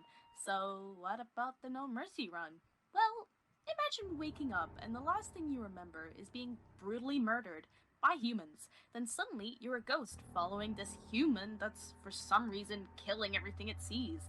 Pretty messed up. I would just hate humans even harder and not try to encourage them to go kill monsters. True. I think this goes back to their disinterest in the world. And really, if they cared about the monsters, I think they could and would have stopped us, because they say it themselves that we were never in control. So, yeah, their disinterest in the pacifist and neutral routes, and their insistence that we go with the genocide route, it's really damning, if you ask me. To me, it just sounds like it's weird logic that I can't really follow. Like, if I see somebody killing people, I'm not gonna start killing people, or I'll be okay with murder. I mean, if I don't have the mindset of somebody who just died, but I would just say that, more Ron is Ron, even if you see other people killing others. I don't know. Yeah, they do postulate that Chara was an impressionable kid, but later in the video, but yeah, no, they say themselves that we weren't in control. They destroy the world regardless of what we choose, and they outright state what they think we believe, that we're above consequences, and that they hold the power over the world, and they will only give it back to us if we give them our soul. So yeah, they aren't that impressionable. I would say somebody else brought this up. They spent like some time with Asgore and Toriel, like the nicest people, and yet spending a few hours with us made more of an impression on them than their own parents. Yeah, sounds like more projection, if you ask me. Right? That's how Chara feels. But they have no choice. They're stuck with this human through determination, and they have to go. I have a question. Like, they say that they're stuck with us. Like, there's always like this thing, they're bonded to us. They have no choice. They can't leave. Why can't they leave? I don't really understand this concept. I don't know. I never really thought about that. I just figured that since we're sort of controlling Frisk, and they are connected to Frisk, I figured they had to have to stick with us. Although I figured they could also move on their own, because Frisk does move on their own at some points, and in the genocide route and in the pacifist route. So I'm not really sure that Chara is obligated to do our bidding. Yeah, I think they could just leave if they wanted to, honestly. I don't see why they have to stay in. It's not like any of their essence ended up directly on Frisk. It's not like they're forced to live in Flower like Azrael.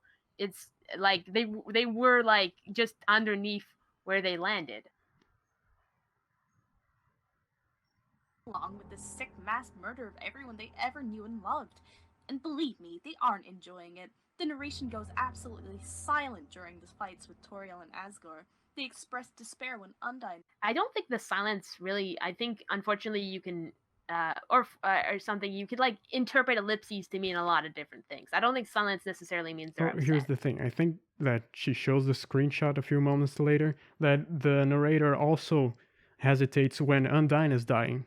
Even though Chara didn't know Undyne, and the name of the items are still kind of jokey, the serious mode theory. Yeah, it's not serious mode is not on during Undyne's fight unless you go into the special Undyne fight in the genocide route. And so in my estimation, the names of the items do reflect how Chara feels, but the narration doesn't, because in Undyne's fight, the narrator hesitates, and they are taken aback by Undyne's death, while Chara still doesn't give a shit and still making jokes about the names of the items.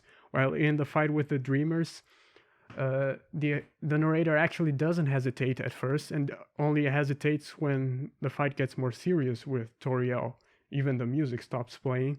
And the same happens with Azrael. He only hesitates at the end of the fight when we're at one of the most emotional moments of the game. The only fight... You mean Asgore, right? With Asgore, only with Asgore does the narrator hesitate from the beginning. But I think that this is because we've just been told that we'll have to kill him if we want to leave.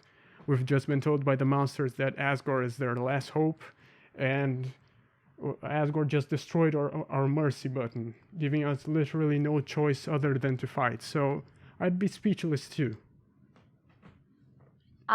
I think that all the, like, again, I don't think Chara has any influence over the text, so I think that whether it's serious mode or not is completely dependent when they find Toriel, because Toriel was kind to them and nice to them, and they liked Toriel.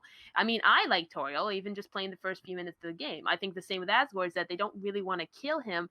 They just realize that they're now in a very difficult position, which is why serious mode happens in both of those fights. When you find Papyrus, there's a lot of jokes going on. Even when you're fighting Undying and Metaton, who are more seriously trying to kill you, there's still jokes going on with Undying suplexing a boulder for no reason, and Metaton trying to be a superstar on TV. I think the serious mode is much more just a mode that goes serious when the mood is serious. Yeah, that would also it would also work with the genocide route, since as far as I know, in the genocide route we also get serious mode for the names of the items. Although I haven't checked in quite a while, so I'm not 100% sure. I think it was only with Sans and Undying's fight, because I think the rest of the fights were considered jokes. But again, I've never really done the genocide route. I've mostly watched people, so I wouldn't actually know. I might check with like a save manipulation and just check when the serious mode actually starts. Their heroine is slain. They have no idea what's going on or why this is happening, but they know one thing: stay determined.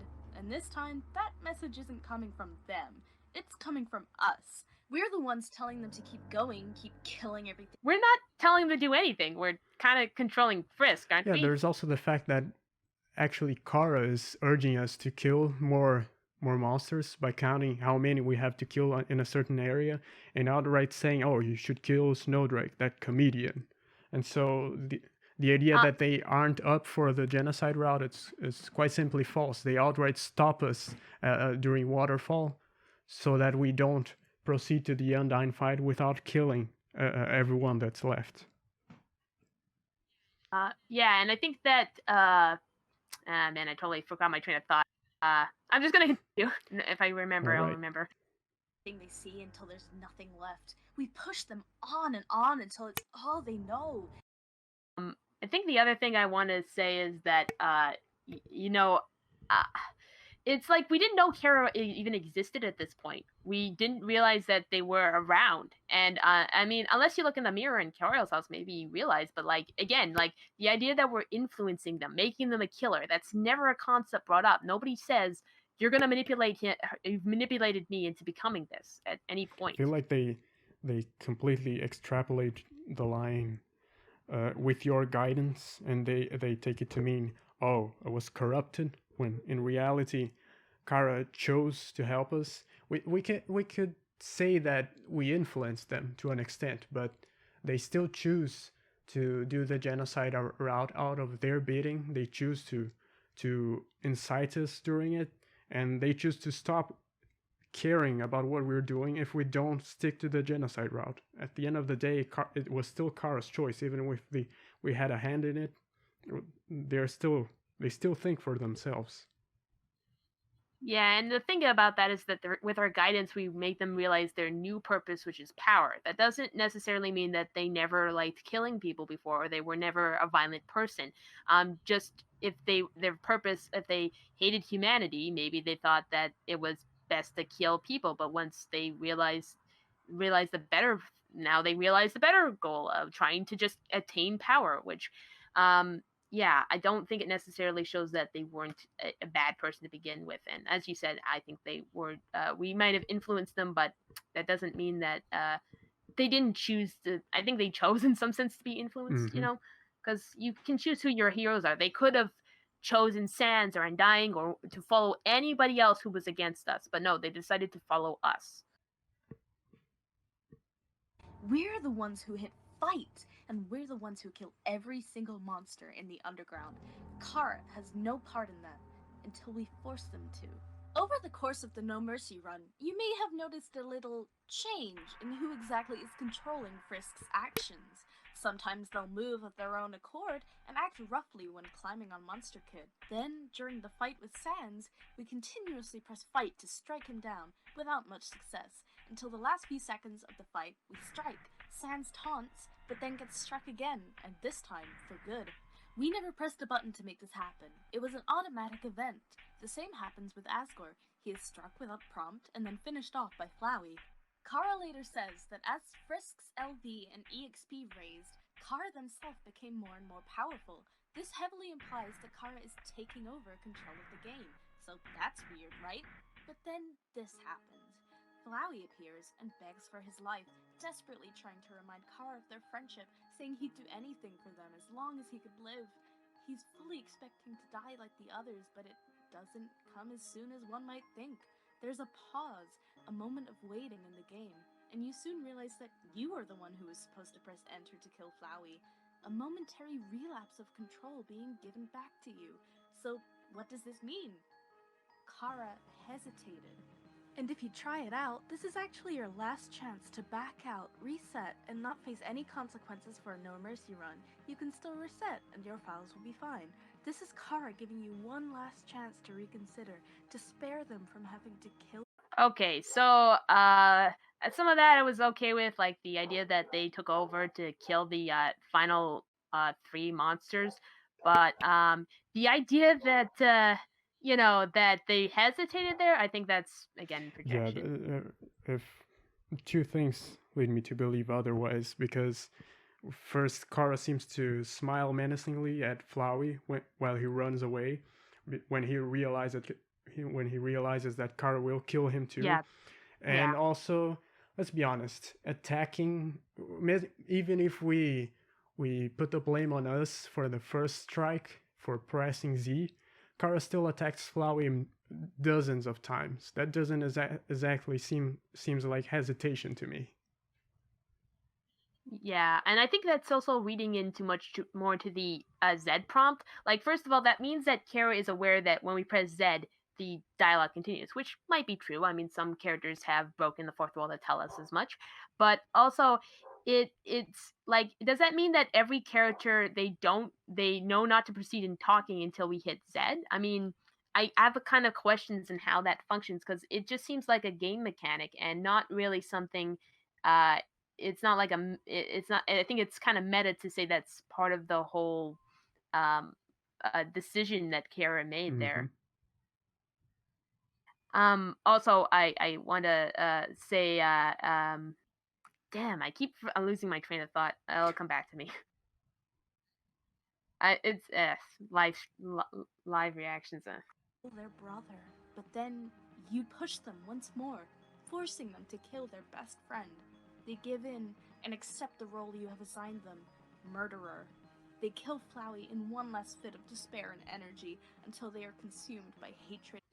It's so manipulative. Oh, despair and hatred. I'm just gonna project all these emotions onto Chara. Well, that's the backbone of this video, really, being rather projective and just trying to make Chara seem as good as possible, even in the worst moments. Even when they kill Flowey, that's just us making them. We made them kill their best friend, and they couldn't have said no. And vengeance. Chara appears before you in a field of darkness. A heartbeat sounds in the background, much like the one Undyne described while being filled with determination. Chara introduces themselves with a greetings, much like their mother Toriel does at the start of the game. Chara thanks you. They talk about how they awoke confused until you showed them what to do. Your power awakened me from death. My human soul, my determination, they were not mine, but yours. At first, I was so confused. Our plan had failed, hadn't it? Why was I brought back to life? You. With your guidance, I realized the purpose of my reincarnation. Power. Chara explicitly states that it was you, the player, who taught them to murder, to kill, all for the sake of power. It was your influence that brought them to this point. Here's the thing also is Flowey and Sans remarks that we're only doing this out of curiosity, and so the idea that Chara would come to the conclusion that it's out of power seems kind of odd to me. Well, I guess that's what they wanted, because they wanted power to destroy the world, which they find pointless. But like Sans puts it, we're just doing it because we can, not out of any desire of good or evil, but because we can, we have to. Yeah, I think the idea that Chara got from us, the idea that power is, I think that's them coming up with, like, I don't think we taught them that. It's something that they came to I understand on their own. And yeah, I mean, I gotta say this because I know people are going to bring this up. It's like I'm not trying to say that what the player did was right here, that killing all these people was the right thing to do, but context wise, I'd say that Chara killing people that to them is real, while the player just sees them as, data. It puts them in a much worse position than us. Mm-hmm. Just a kid after all. They're very impressionable, and you impressed upon them that murder was the right answer. Together, we eradicated the enemy and became strong. HP, attack, defense, gold, EXP, LV. Every time a number increases, that feeling, that's me, Chara. Now we have reached the absolute. There is nothing left for us here. Let us erase this pointless world and move on to the next. Chara talks about how with your help and guidance, they were able to become stronger and assume control. Their only goal at this point is power, thanks to you, and advise you to assist them in erasing the world so that you can move on and consume another. But I'm sure most of you are feeling a little hesitant at that idea, despite it being literally what you just did. So many players' immediate response is to refuse this offer. You do not erase the world. Chara is flung into a state of confusion and betrayal. I mean, you told them you wanted power, right? They were helping you get it. You were supposed to do it together. They can't understand. No? How curious. You must have misunderstood. Since when were you the one in control? They destroy the world. And I mean, yeah, that's a little messed up, but you did just kind of do the. Yeah, it's a little messed Yeah, up. killing everyone who had nothing to do with this, just a little. I mean, yeah, it's just mass murder, and it's just a little messed up. Oh boy. I mean, it's like also the whole, oh, they felt betrayed by your actions. Oh, you didn't want to destroy the world, and they felt so upset. Look at that. Look, I'm gonna back up for a little bit. Look, oh, second, where is it? Look at that smiling face. Look at how upset they are at you. Yeah, that face really spells upset. And the idea that that the ultimate meaning, sort of, this killing everyone to gain power, like, that's not really the conclusion that one would usually make in that situation. Flowey himself states that he wanted absolute power to kill everyone. But Chara came to the conclusion that they wanted to destroy the world on their own. And if we refuse because we reach a different conclusion, they don't give a shit. They do it anyways because, again, it was their conclusion.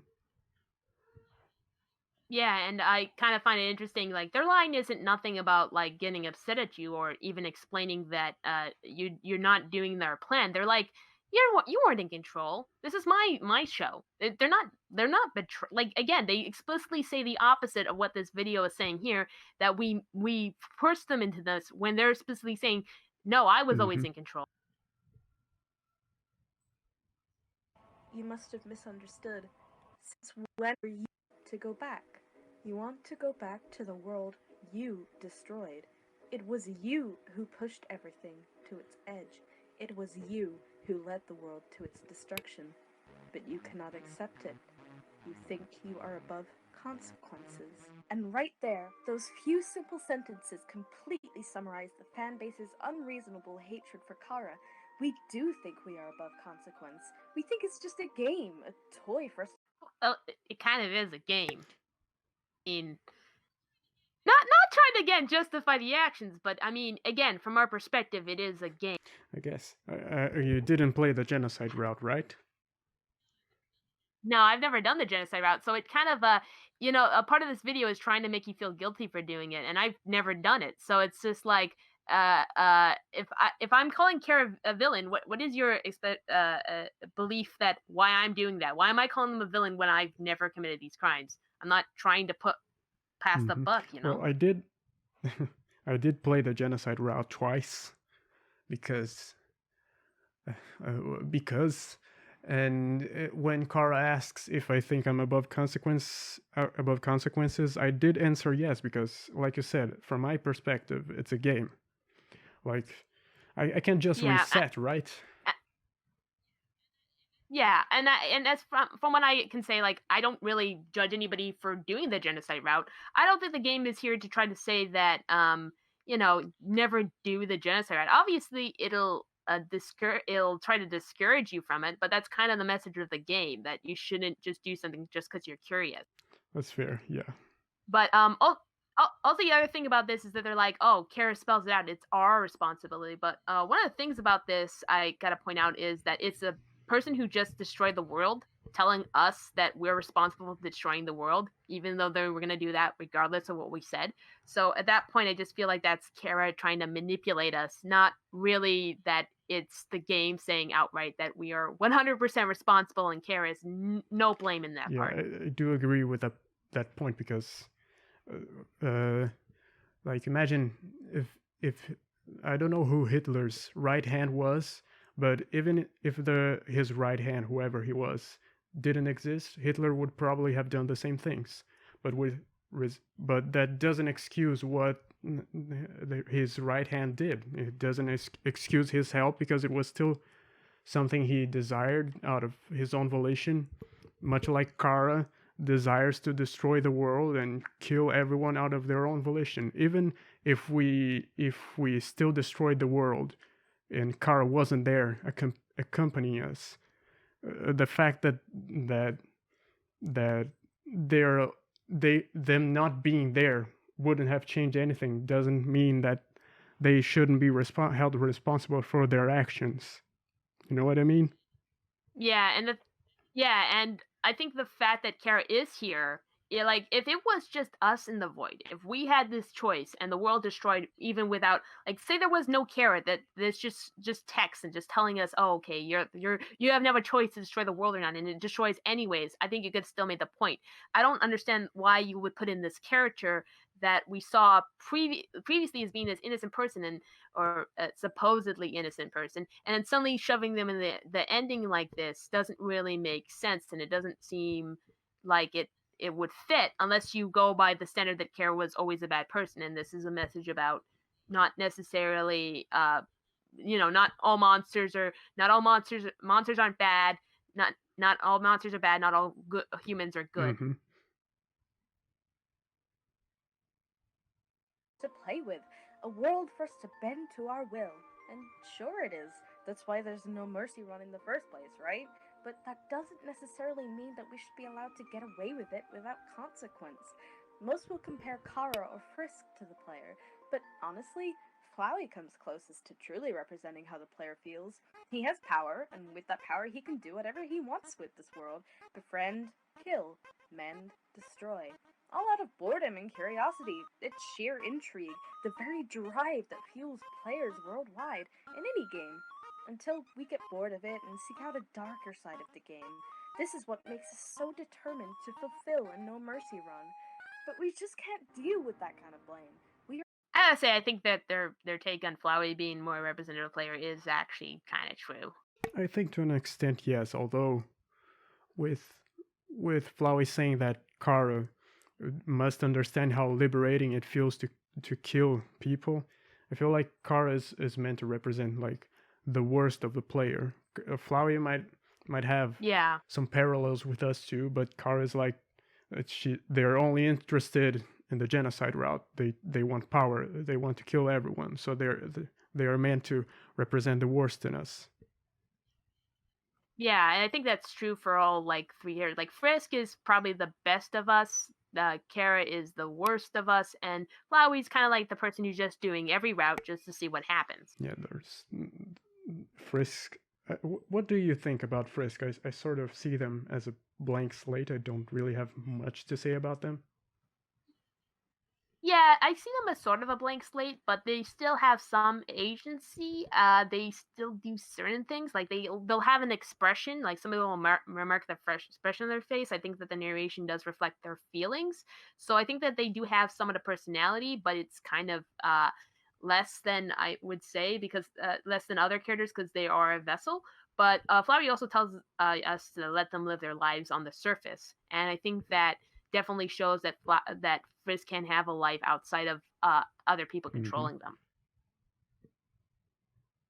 They're only intimidated by Chara because they are one of the only characters in the game who directly address your cruel, horrid actions and point out how you were the only one making the suffering happen. We don't like being told what we already know, so we need someone to blame, someone to just shovel that nasty stuff onto and forget about it. And that's why we use Chara, the one character without a super visible arc of kindness or backstory or even personality. They're our blame, our scapegoat, if you will. Do you ever find it kind of ironic that the video that's calling them a scapegoat is in fact pushing all the blame off of Chara and onto the player? Indeed, it's we're Chara's scapegoat. Strangely enough, we're responsible for the genocide route, but their help means nothing.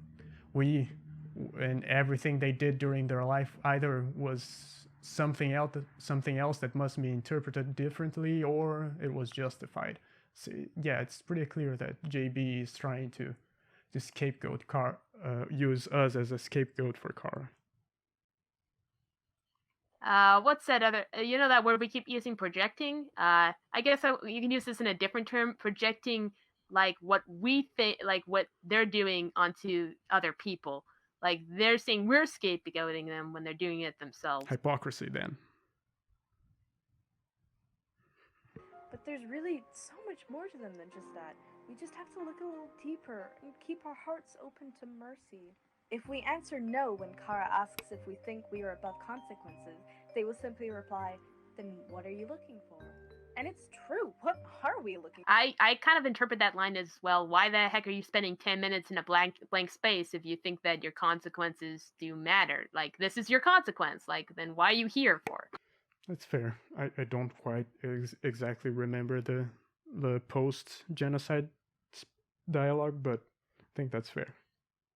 Yeah, this line appears after you spend 10 minutes just staring at a blank void. So I think that's more referring to that rather than, rather it's more explaining why are we still playing this game rather than do we think we're like I don't know. For in a world we just wiped out. The no mercy ending is built entirely to feel anticlimactic. We force our way through nearly impossible boss fights, ignoring the pleas of characters for their lives, the hundreds of opportunities for us to back out and try another kinder run. What were we expecting? Some kind of reward? In fact, I mean, a lot of people were. I mean, again, I don't think then what were you expecting is us expecting us some sort of reward. I think that's just like, why do you keep playing? You've gone into the zenith. In fact, if you do yet another No Mercy run, Chara will ask you once again what you expected. You and I are not the same, are we? The soul resonates with a strange feeling. There is a reason you continue to recreate this world. There is a reason you continue to destroy it, you. You are racked with a perverted sentimentality. I cannot understand these feelings anymore. They are disgusted with our actions and I just disgusted with her actions. Yeah, again, I don't know. That doesn't again sound a like stretch. They might be confused, which, yeah, I guess destroying. That's the only emotion I get. Destroying a world that we recreated would be confusing, but they still help us do it again. So disgust. It's yeah. They destroy the world again and again without our input. So I don't really think they're disgusted there. Completely cannot wrap their head around the idea of killing just for fun. No. They don't understand the idea of killing everybody, then resurrecting them again, and then killing them all over again. That's what they don't understand. Understandably so. They're a bit confused by our actions of perverted sentimentality, as they put it. Yeah, I mean, they destroy the world. Of course, they understand the joys of killing everybody. They don't understand us and think we are sick for doing what we do. And honestly, who can blame them? We were only wiping out the world for fun, as all gamers do. We want to find every secret in the game, even if it means ruining our save files and all the tiny little lives contained in them forever. But Chara, they only partnered up with you because you led them to believe you were destroying the world for a greater purpose. They want to cast the world into the abyss and seem on board with Flowey's idea of erasing those pointless memories. Chara wanted to forget. Chara didn't want to live in a world without love. What? Where are they getting any of this? Who knows? If they really didn't, if they wanted to just destroy the world, to not live in a world without love, then there would be no reason for them to create it again if we give them our soul. Really? Yeah, I mean, what? Sorry, go ahead. Like I said before, Chara explicitly states that they find this world pointless and that they only enjoy killing others now. So, yeah, they destroy it because it's what they like to do and not necessarily because of a lack of love. I think that, I mean, if they really, really cared about this world, they would never give it back to us. I mean, like, what are they expecting to happen? We'll just destroy them all over again. And then they have the audacity to be, as the JudgementBoy puts this, disgusted at us for destroying the world again. Why did you give it back to us? Chara then goes on to say, Despite this, I feel obligated to suggest, should you choose to recreate this world once more, another path would be better suited. Heck, they even tell us not to do another No Mercy run, and heavily encourage us to take on a pacifist role instead. Where did the idea that they're a heartless murderer come? Maybe because in the Soulless Pacifist run, they just killed all our friends? Yeah, ultimately, even if they suggest that we do a pacifist run because they feel obligated because, well, we're recreating this world only to destroy it again. So they're confused by our actions. Nonetheless, even if we do destroy it again, they just go along with it. They don't really seem to care that much. Yeah, they don't change their actions between genocide routes. They're still counting down our kills. They're still calling us a failure if we miss Snowdrake. I also like how do you feel about the Soulless Pacifist route? Do you think that's you like some people say, they didn't kill our friends? Like, what do you think? Do you mean after the pacifist route? After you do genocide and you give them their soul and you pacifist, and then you see the photo of them crossed out all our friends' faces. I don't think that's necessarily an indication that they killed them. It could and does seem to me that it's just them reminding us of what we did. Because if we instead choose to go with Toriel, I don't remember exactly what happens, but I know that they go on and Frisk lives normally for a while with Toriel, and they only appear at the very end laughing at us.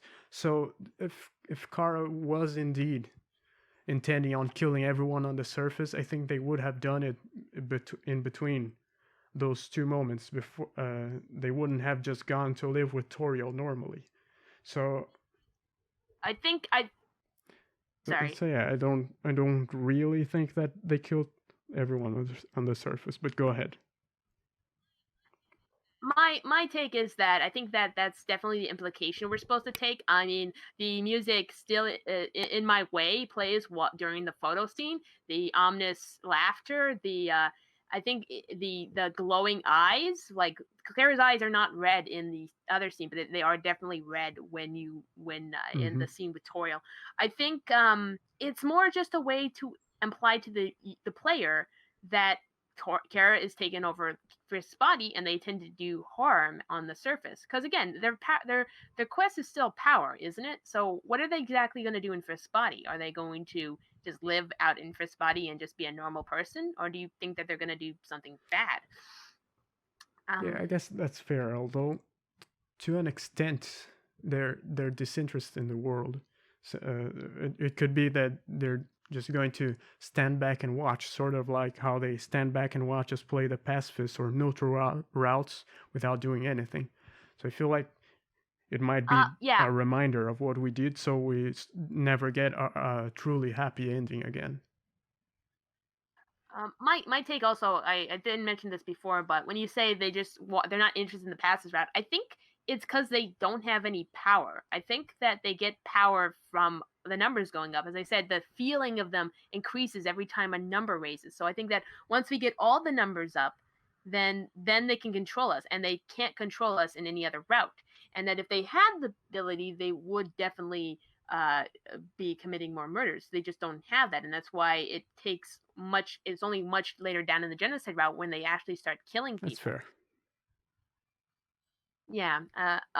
Also, one more thing I forgot to mention about the photo run, Soulless Pacifist, is that again, if they talk about consequences, you're above consequences, and they take her soul, and this is played as a very big deal. Again, if they're not doing anything with their soul, if they're just being in Frisk's body, well, what's the consequences? We committed the genocide run, and they didn't do anything. So like everybody's alive, they're not going to kill them, so there are no consequences. It kind of takes away the meaning of the genocide route, and it kind of makes me wonder what's even the point of showing the different ending if nothing changed.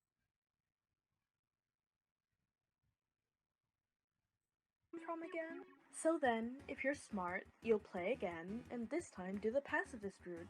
Everything seems perfectly normal and happy, like all the murder and pain you'd inflicted on this world had just vanished. Well, it kind of did. I mean, like I just said. Yeah. Right up until the very end of the game, post-credits. The normal scene of Toriel leaving a slice of good old B-scotch pie for Frisk is shown, but then a different face is there to greet us. Frisk turns to the camera and opens their red eyes, but their body becomes Kara's.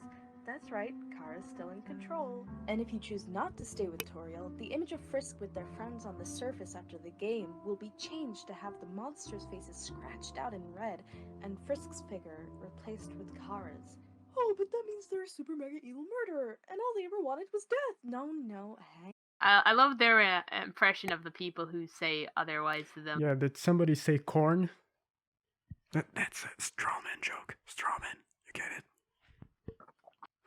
I got it.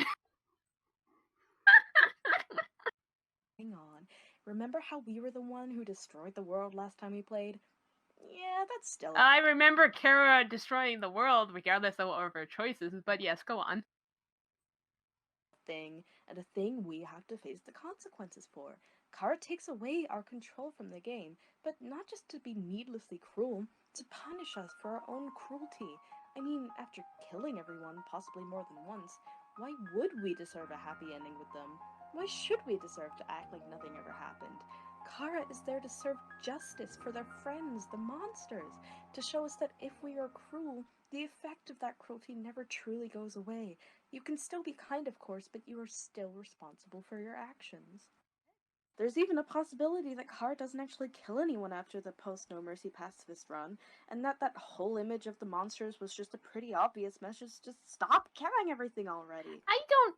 Okay, so let me just talk about this whole idea that this is just to remind us of our actions.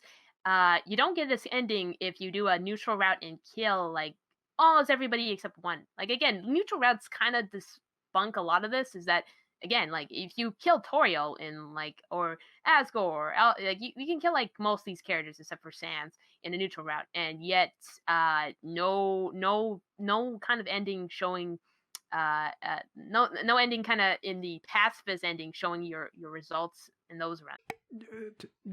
Yes, but to an extent, I don't think they get the opportunity to do this because, well, Flowey reappears and urges us to play the pacifist route or do something differently. So it doesn't seem immediately obvious to me that they can really show this picture or something else. Well, no, because the picture actually shows up after the credits, and Flowey shows up after you reboot the game after closing out of after the end. So there is opportunity. This photo appears. It's just that in the regular passive ending, it's just a regular photo with Frisk surrounded by their friends. So again, I don't think that's the meaning meant to be taken away. But I know, like, it's a little bit confusing. Like, but I understand, like, certain things, like, it goes back to intent. Like, if Toby intended them to be all alive, we know that scratched out faces on a thing, either on a photo, it tends in fiction to mean either you hate that person or they're dead. It like a hit list. It's not necessarily means, oh, these people died in an alternate timeline, but they're alive now. That doesn't really make sense to me. So, TLDR, you are the evil mastermind behind the No Mercy run. I don't like this attitude this narrator has, or I guess Judgment Boy wrote this and the narrator's saying it, but it just seems like, aha, there you One go. second. My headphones are running out of battery. Oh, okay. Give you a sec.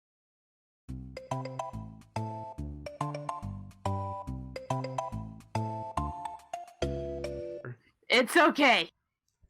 We're back. We're back. We're back from the dead. This stream has been not fantastic so far. We've been having a lot of difficulties. Hey, we're pushing through. We're doing it. I'll edit it in post. We'll fix it. Yes, we'll fix it in post. I actually study film and television, so that's the worst thing to say on set is like, we'll fix it in post. Everybody gets really mad at me when I say that. Well, not like I have much of an option here. Yeah, you okay for editing it? I could edit it too if you need help. I'll see if I can manage it. Okay, all right. Let's continue then. Not Chara. But there's still kindness in this child, still a chance to love and to be loved. The dreamers all very clearly miss this child. They were the fate of humans and monsters, sure, but they were also family, a child, a sibling, a friend. Flowey talks about how Chara is the only one who could understand him. Can I just say that this was the part that really made me angry about this, is that I don't like being manipulated. I don't like being made to try to feel like sympathy for a killer. And it just like kind of feels very I feel like they just did not very like, there's a way to make a case for a killer, but when you use a lot of emotion and you try to use a lot of feely touchy things, it just kind of it grinds my gears. That's true. It's something that even many defenders or neutralists recognizes, that Judgment Boy can be rather manipulative in this video. Just like Chara. Ha. Ha. Even if he can never truly love them in his current form, he still cares for them deeply. And after no, he says that he only actually says he cares about them when he gets back his soul. Like, I mean, again, he says he cares about them, but he couldn't actually truly care. It's like the only thing that might make him feel anything, or at least that's my interpretation. I don't know about you.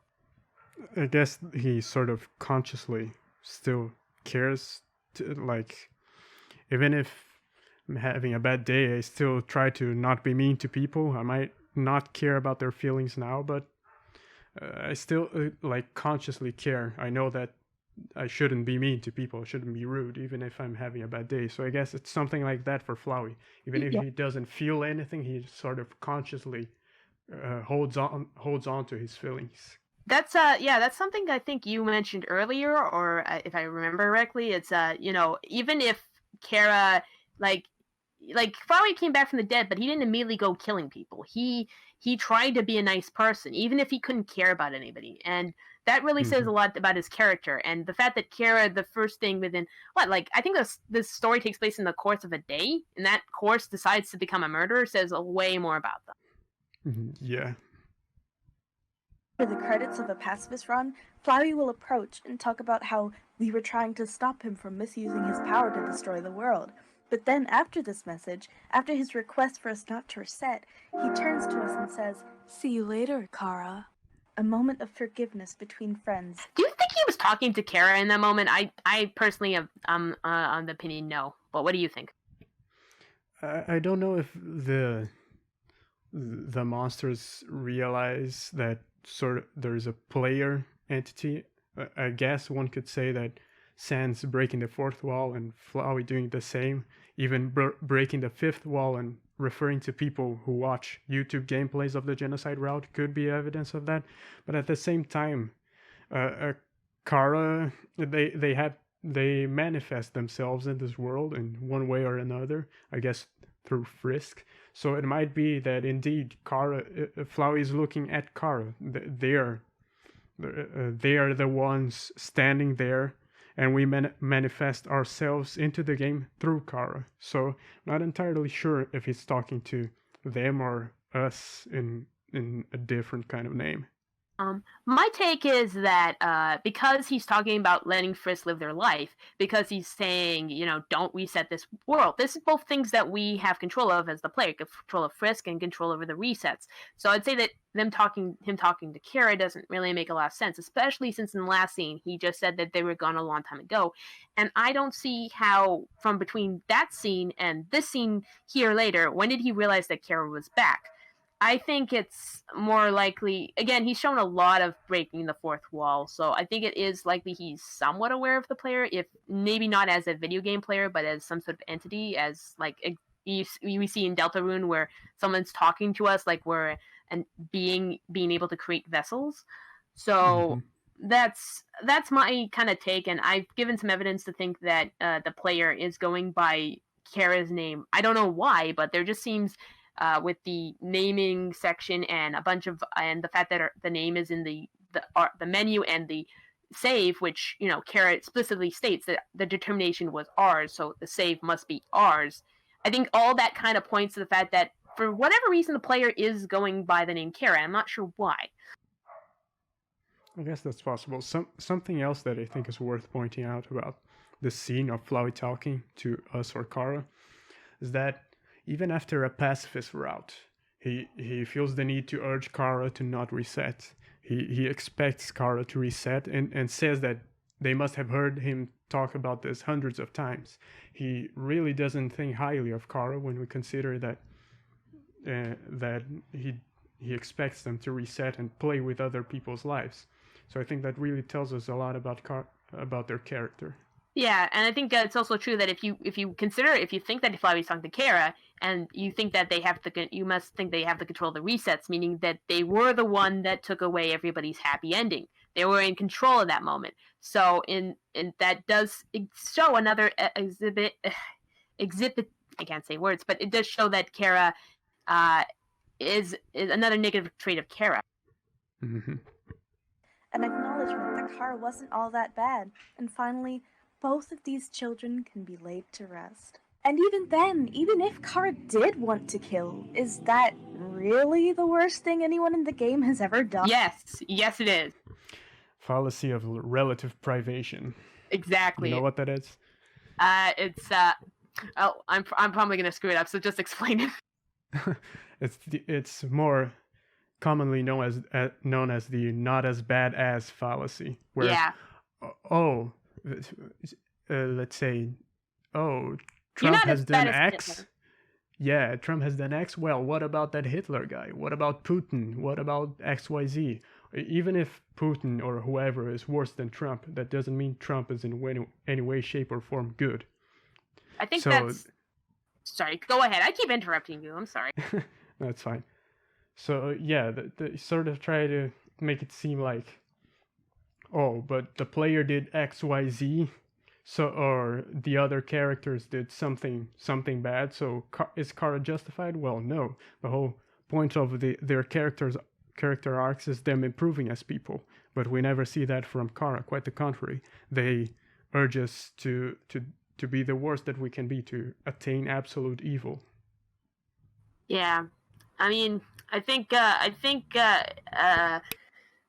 the whole point of this video. Like, why it's titled "Who's the True Villain" rather than Chara is not a villain. It's not about it. They're just trying to say, well, they're not that bad, rather than just trying to vent that they're bad, which is kind of weird because they never really just own up that Chara did some things wrong. They never even mention maybe going off to go kill 6 people to get their souls and break the barrier was a bad thing. They just kind of dismiss everything and just only point out how the player is worse and how the player made them become a worse person. Yeah, it's like you say, we are Chara's scapegoat. Exactly. What was that? I was trying to impress it. I was trying to do a goat sound. That's fantastic goat. 10 out of 10. Thank you. I mean, Toriel almost kidnaps children and left a suicidal man to take care of an entire hopeless kingdom by himself. Sans traumatizes kids with death threats even when they've done nothing wrong. Papyrus? Okay, Papyrus is free of sin, but Undyne, she chases you around the entirety of Waterfall, spears waving in the... It's like that meme I posted. It didn't really do it very well. It's like, let's all stop paying attention to Chara and look at every other character instead of let's not criticize them. Let's look at everyone else. Yeah, just trying to point away. What about Tism? What about Hitler? Guys, you remember Hitler? He was a bad guy. Not nearly as bad as Chara, even though Chara killed way more people, but you know. Air, screaming at the top of her lungs about how the world would be better if you humans were just dead. Well, they did lock you guys under. They did lock the monster kind underground, killed like thousands of them. I mean, it's at least we have a good reason for their hatred. I mean, I don't know. I'm not trying to justify it. I'm just saying, like, that's more than we get for Chara, where this person just is making up and the whole backstory for Chara that justifies their actions. That's true, and to be honest, regardless of whether it was justified to hate humanity or not, they don't do anything to humans. They kill the monsters in the underground. Well, I guess since they destroyed the world, they killed the humans too, but the monsters had nothing to do with it. Yeah, that's another thing also that people often forget is that people say that, well, Chara destroyed an empty world. You killed everybody. Like, we killed about 100 monsters. There were still survivors in the underground. There were, like, I don't know how many humans on the surface, but I'm going to assume billions. That's a lot of death for people who had nothing to do with this actions were basically innocent in everything that happened.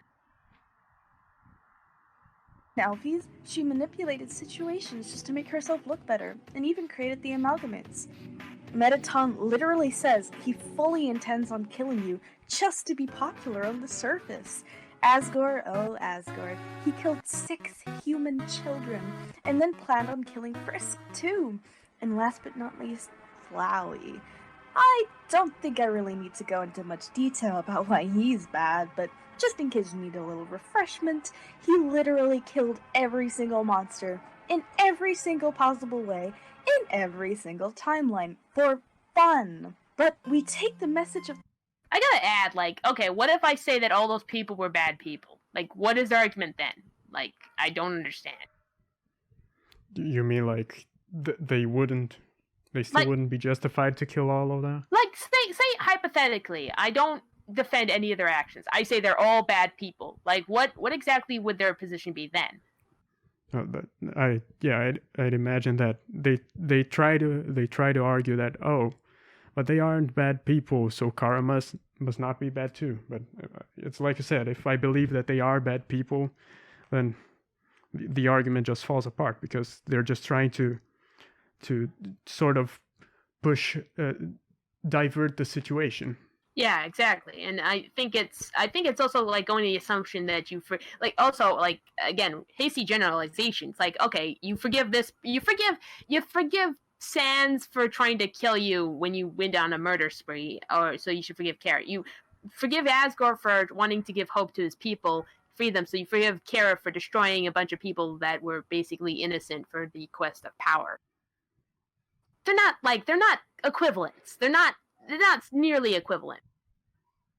Yeah, I also feel like they sort of assume that everyone thinks that these Sans, Toriel, etc. are all good people when we can obviously hold the opinion that they aren't, because we're given the option at the end to either forgive or not forgive Asriel. So we still have a choice to believe that Asgore is evil for what he did, and he didn't redeem himself, so he isn't a good person. At the end of the day, if we're going for the idea that your opinion of the characters is the, let's say, it's how you should interpret the world, that there is no objective morality in the world of Undertale. You can just hold the opinion that Kara is evil, and that's your opinion. There's nothing there's no debunking something subjective. That's true. I also I forgot. I keep losing my track. Let's just keep going. The game to heart, and we. I know, it's funny. I keep thinking of a thought, and then I'm so busy listening to what you're saying, I just forget entirely what I wanted to say.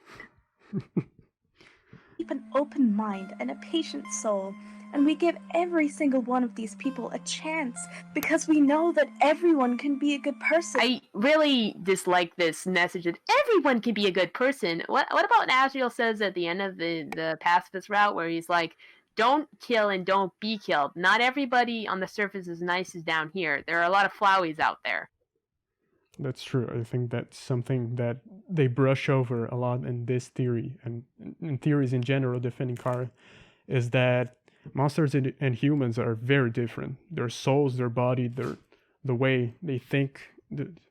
So extending from monsters to Kara is already a I don't know, I guess it could be a false equivalence or a hasty generalization, but yeah, it doesn't work to extend from monsters to humans when we're outright told that humans don't need compassion, love, and hope to exist, while monsters do. That's absolutely true. Also, I remembered what I was going to say. I was going to say, well, they say, they kind of brush off Pirates. Oh, well, he doesn't have anything wrong with him. And so it's like, well, okay, doesn't that kind of show at least that, there can be people who aren't really that evil. And then there can, and so isn't the opposite also true, that there are people who are just really bad? That isn't saying there's good in everyone deep down. Doesn't it also apply to evil? Isn't there just evil in everyone deep down? I don't know. I think it's a weird they want to look at the good in everybody, but they kind of want to just ignore all the bad that they do. Mm-hmm. If they just try. Heck, at some points we only mercy because we know it's what we have to do to get a true pacifist And ending. sometimes we kill. It's because it's the only thing we know. That's the only way we can get a genocide ending. If we're going to justify, it's the only way.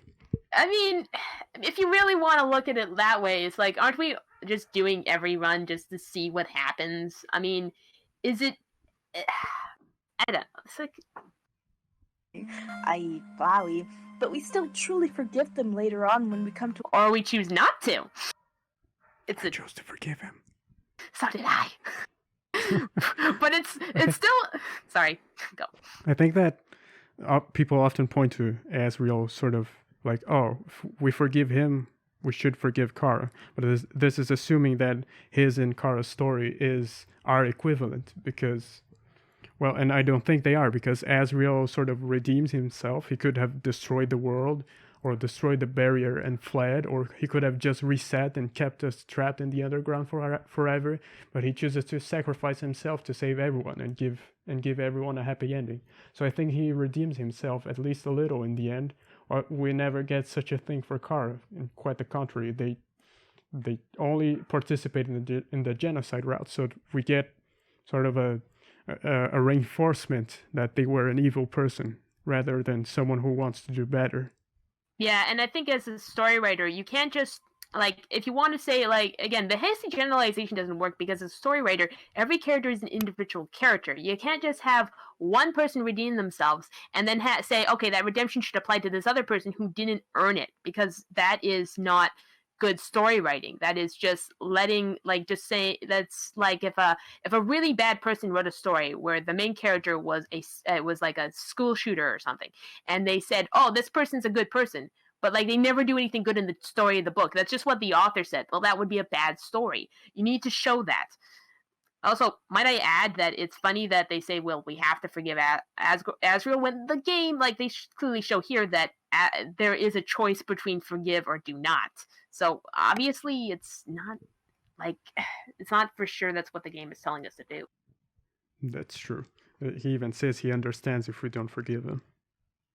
So obviously this Judgment Boy should understand if we don't forgive Chara. In theory they should, but yeah, this theory makes it very clear that they don't think it's the right option, that we always should forgive Karen the same way that we should always forgive everyone else. It's kind of like I said, it's just projection. Yeah, I mean, like, there's one line that I always like to look at is like, Toriel does not forgive Asgore at the end of this. In fact, she chooses not to forgive him and not even be his friend. And calls him a miserable creature for wanting to free his people, and yet Chara is looked as great as trying to get 6 souls. So it's like it's a weird that they kind of just ignore the times the game does not like people or does not agree on these actions. Mm-hmm. Their actions, no matter how cruel they are. We forgive the liars, the manipulators, the tormentors. Just like I was just saying, that's not what the game is saying at all. The game is simply saying that you don't need to forgive everybody. And even the murderers. But Chara only killed one person. They killed a lot of people, actually. Yeah.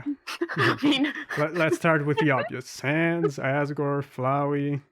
They kind of... everyone in the world.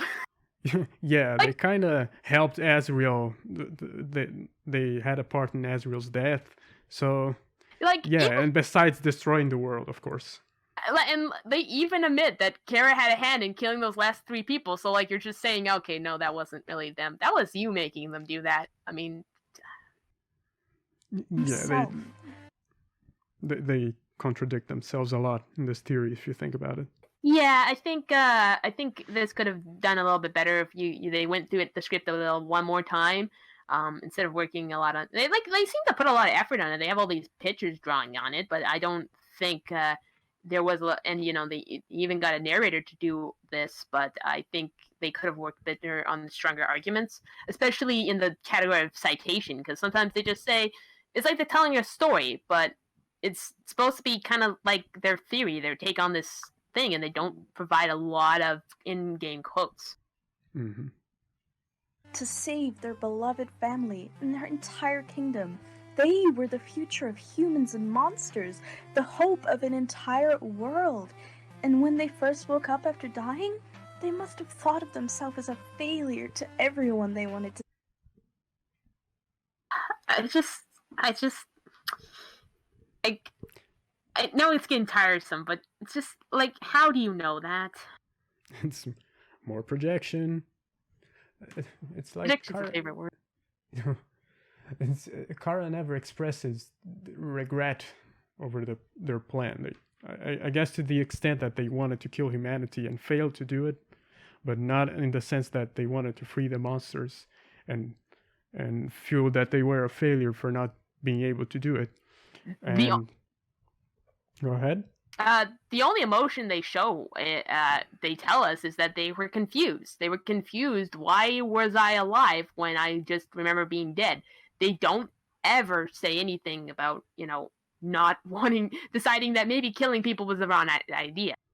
Mm-hmm. And something else that I wanted to point out about the village incident. Asgore tells us that Chara was the future of humans and monsters. So it's not clear if he shared his plan with Chara, but as far as I can tell, this means that he had planned for Chara to absorb either his or Toriel's soul when they died, so that they could cross the barrier and convince the humans to free the monsters. Like, if they trust this human enough to give them their soul, then we can trust the rest of the monsters, something like that. I'm not sure if Asgore actually shared that plan with Chara, but it seems that this is what he planned. Sorry, go on. I want to hear the.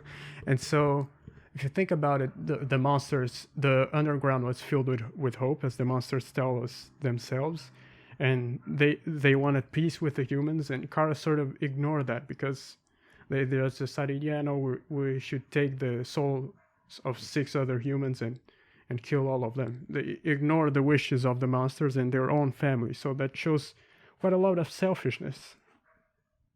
I always took that line a bit differently. I always thought that Asgore meant that eventually they'd find a way to get out of the barrier, outside of the underground without Chara. And I think, the fact that he comes to, does things to try to, he comes to Alpheus and asks, hey, can you figure this way, was trying to find a way outside of trying to steal human souls. And that it was always when he's talking about them being the future of human and monsters, it's more about them being like the ambassador, like he asked Frisk to do when they escape at the end of Pacifist Route. I always kind of imagined that's what he meant.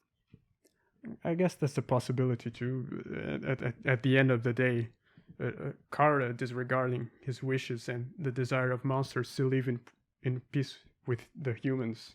I think even if they were just going to be the ambassador, or if Asgard did want them to absorb his soul, Chara ignoring that shows quite a lot of selfishness and a disregard for the wishes of monsters. Yeah, that's true. I'll admit it. Yeah, I agree with that. Save and protect. But we have the power to give them a second chance. We can choose to show them kindness and how to be kind. And they can...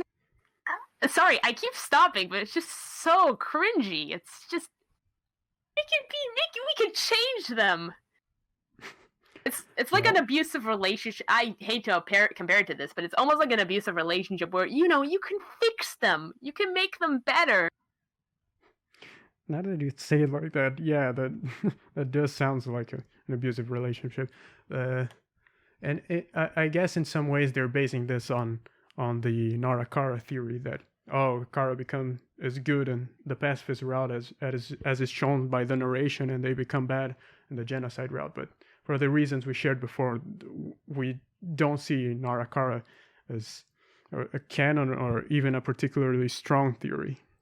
Yeah, I think I also think that's kind of weird. That's another thing that I don't get about this. Why would Chara follow the advice of a human? Like, whether it be Frisk or the player, we're both humans which they canonically hated. Why would they ever want to narrate for it? Well, I don't understand why any person would want to narrate everything you touch in the first place. But why would they want to listen to what we said? Why would they follow a human? I don't get it. Yeah, that's all the more reason to be doubtful of JB's points. Help us in return by helping us save all monsters and giving everyone a happy ending. So, don't you think they deserve one too? No. No, something I talked about with Light Iggy. I imagine you know them. And sorry if I'm butchering your name, Mr. Light Iggy. Oh yeah, I couldn't understand what you were saying at first. Continue. I talked to them about it. I don't know if there's a point where I think someone doesn't deserve to be forgiven. I don't know if there's a point where someone can never redeem themselves. But it's as I said before, Chara never shows any regret or does anything to redeem themselves. They, quite the contrary, they just want to destroy the world. So I'd argue that even if everything can be forgiven and everyone deserves redemption, Chara hasn't done anything to deserve that. I agree entirely. Yeah. I do think you could definitely earn forgiveness. I just haven't seen it. And the first step would be at least them showing regret. And they can't even show regret. Not even do something to try to fix things. At least that much would have been something. But they don't even accomplish that. Oh, and before anyone throws, but they call themselves a demon. Surely that means they're the villain of Undertale. Asriel calls himself the absolute god Hyper Death, and no one bats an eye before forgiving him. I don't understand this argument. Yeah, me neither. It's like, well, yeah, he calls himself a god because he is indeed a godlike creature. Chara calls themselves a demon because they are indeed a demon-like creature. So it's like, and of course, this is again comparing Asriel and Chara's story, which, for the reasons I outlined before, I don't think are equivalent. Yeah, and to add to that, Asriel has killed everybody and everybody in the ground, and it tends to kill us over and over. A god of hyper death is completely accurate to what he's saying. So a demon that comes to call his name should be and it's pretty accurate too, because Chara basically makes a deal for her soul, and they come when they're called. I don't know what that exactly means yet. I still have some theories, but they do come and they will return every time we come to kill people. So I mean, both accurate. I think that the the line about coming when we call their name is about what we named them at the beginning of the game, since we can still change their name to something else and the line continues the same. Their name changes, but they always come back. I guess that's what that means, but it might just That's be a good something theory. like poetic. Yeah, that's a good theory. That I think it's partially that. I also think there's a part where Asriel says as Fiery that he called out for Chara, and then it seems like him calling out for them and Frisk's arrival happened very close together. So I don't know. Maybe there's something there. Hmm. I've said before. I think I don't know. That I think Frisk might not be completely human for a number of reasons. So I don't know. I think their involvement in the story is a little bit more magic involved than you could than it first appears. Hmm. I believe that Chara is a test for us. Sure, we can go through the whole game thinking, oh yeah, I'm kind, I can mercy these people, but we only really mercy them. Okay, they went over that really quickly, but they brought up the part about how Monster Kid says that Undying is kind of mean. Hmm. And that's a comparison, but like those are completely again different situations. Like Monster Kid didn't know Undyne very well, and he idolized her from afar. So and she was acting mean. She was trying to kill an innocent person. So I don't really understand why that's supposed to be an argument that when Asriel says they weren't the greatest person, he's just meaning they're a good person, but they just have some bad morality. I really do feel like Asriel's line is an euphemism because not only does he also use an euphemism to refer to what he did as Flowey, he said he did some weird things, which it's an euphemism. He did more than weird things, and like we said, when he comes back to urge us to not reset again, he doesn't think very highly of Chara. He expects them to reset and play with people's lives. Even in that conversation when he says they're not the greatest person, what else he says is that they hated humanity, that Frisk would have been a better friend, would have been like the kind of friend that they always wanted, not Chara, and that that Chara wanted to use their full power on the villagers. A lot of negative stuff was being said about Chara in that conversation. Hmm. And something else that I think is worth noting, he says there's a lot of Floweys in the surface, but the only humans he met was in that very short period where they attacked him because they thought he killed Chara. So that's not quite the same as Flowey. And Chara also never explained why they hated humanity. The only human who he really knew well was Chara. So this impression he has of humans, it does seems to me that it comes from how Chara acted, both in life and what he thinks of them even after the pacifist route, that they're somewhat manipulative. Yeah, and there's also something else that I want to mention is that something we see when Asriel absorbs soul is that he can sense the feelings of the souls within him. So doesn't that mean he could totally feel the feelings that Chara had and would understand, like when he says that they hated humanity, he probably, I don't know, probably he learned it then and he realized that I don't know, maybe this is just my takeaway, but I think that means that he must have known in some sense of how bad of a person they were in that moment. Mm-hmm. For the true pacifist ending, and we only truly forgive them after some tear-jerking scenes with heartwarming soundtracks. But how far exactly does our mercy extend? They're just going through a lot of these very quickly. Yeah, I guess they expect us to pause in each one. Yeah. Abusive. What? Matching heart pendants. We only ever see one. I mean, I assume Asriel manifested his own when he became the god of hyperdeath. I always kind of thought that the one that you find in the room, the locket, is actually Asriel's. Oh, you mean in the room? No, I do. It's something that I've an idea that I've come across before in the Terminator's post, but I don't think that's the case because if you think about it, only 2 people could have put the locket there in the room. It was either Asgore because he wanted to give us some armor to have a fair fight, or Flowey because he did want us to kill Asgore. In all the routes he wants to take the human souls, and he needs us to kill Asgore to do that. And so for Asgore, that makes less sense for me, because he could have just given us some armor, and it would be weird for him to give us the memento of his dead child. And for Flowey, this makes more sense because the locket is in a present box, and he thinks we're Chara, so it makes sense for him to give it as a present because it's a present for whom he thinks is his best friend. The locket was something that both he and Chara had, so whilst for Asgore it would be weird for him to give a memento of his dead child, for Asriel it would make sense for him to give back the locket. Sorry, Go ahead.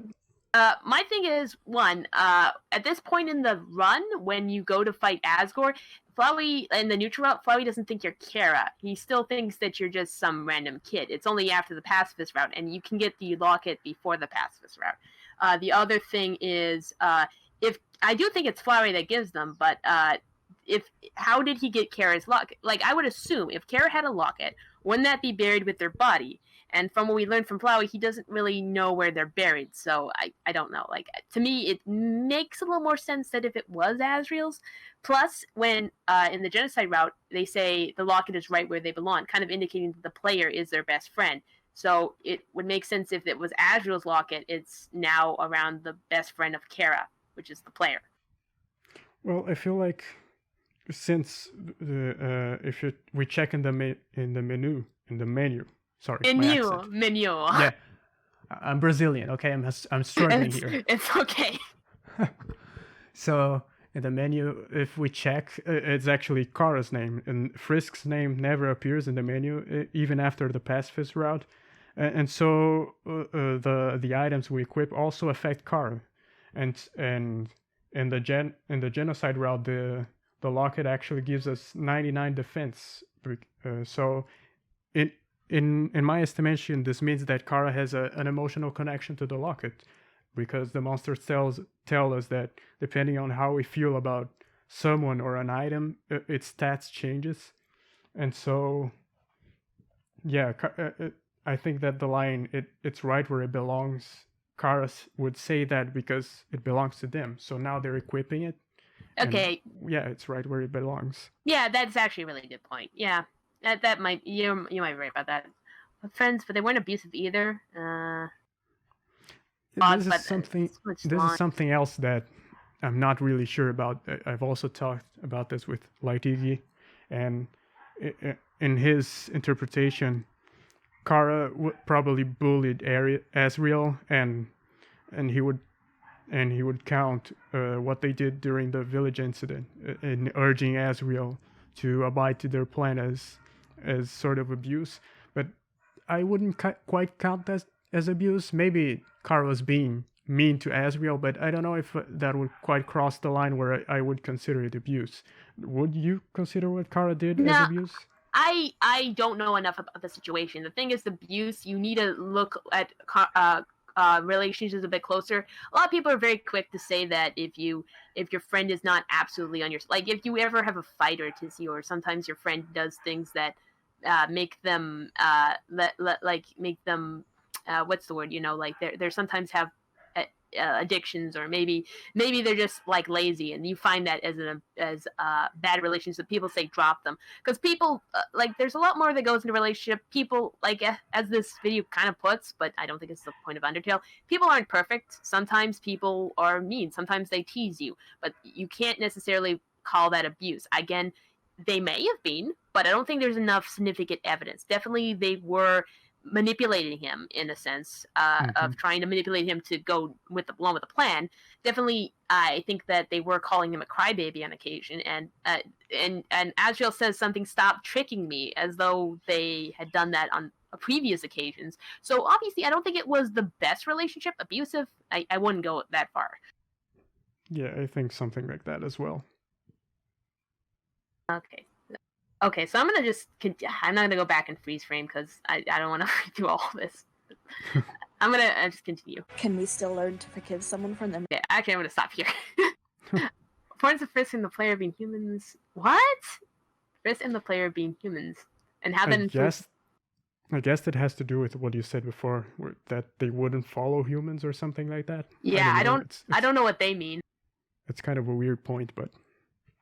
Goes quiet. We already talked about that. Family smiling. Oh, tilted towards the pillow where they could see. By the way, like, but it's been years. How do you know that the room hasn't been altered since their death? It's actually the Toby uses the same asset in Toriel's home and in Asgore's home. So the photo frame is actually, I think it's facing away from Asriel's bed. Does this mean that Asriel hated humans or his family? No, it just means that it's no, of course the smallest of details in an asset. Of course it does. Every little detail. It doesn't matter. Toby put these little tiny details for us to extrapolate these massive theories around. Yeah, let's see, if we're taking what JB is proposing here at face value, one could also conclude that Asriel didn't really care about his family, since the photo frame is facing the other way. But yeah, no, it's like I said, it's just Toby reusing assets. It's nothing with a deeper meaning. Yeah, I think you ever see that one by No Chocolate where they said that determination is the color yellow because the color of a Flowey and the color of determination is almost the exact same color. Determination yellow? What? Oh, you mean the text? In Alpheus's report, they say determination in the color yellow, and that means determination is gold. Yeah, I don't know about that one. I think that's like it's, and then they're like, oh look, the colors, they're almost exactly the same. It's just, I don't think that's how that works. I think Toby used a lot of the same colors. Mistakes if we have to look a little harder to. I'm just reading this. I don't know what this has to do with anything. What? Wait. Is this from the game? I also don't know where this is from. I think this is either it's stuff they made up or maybe it's something in the game files.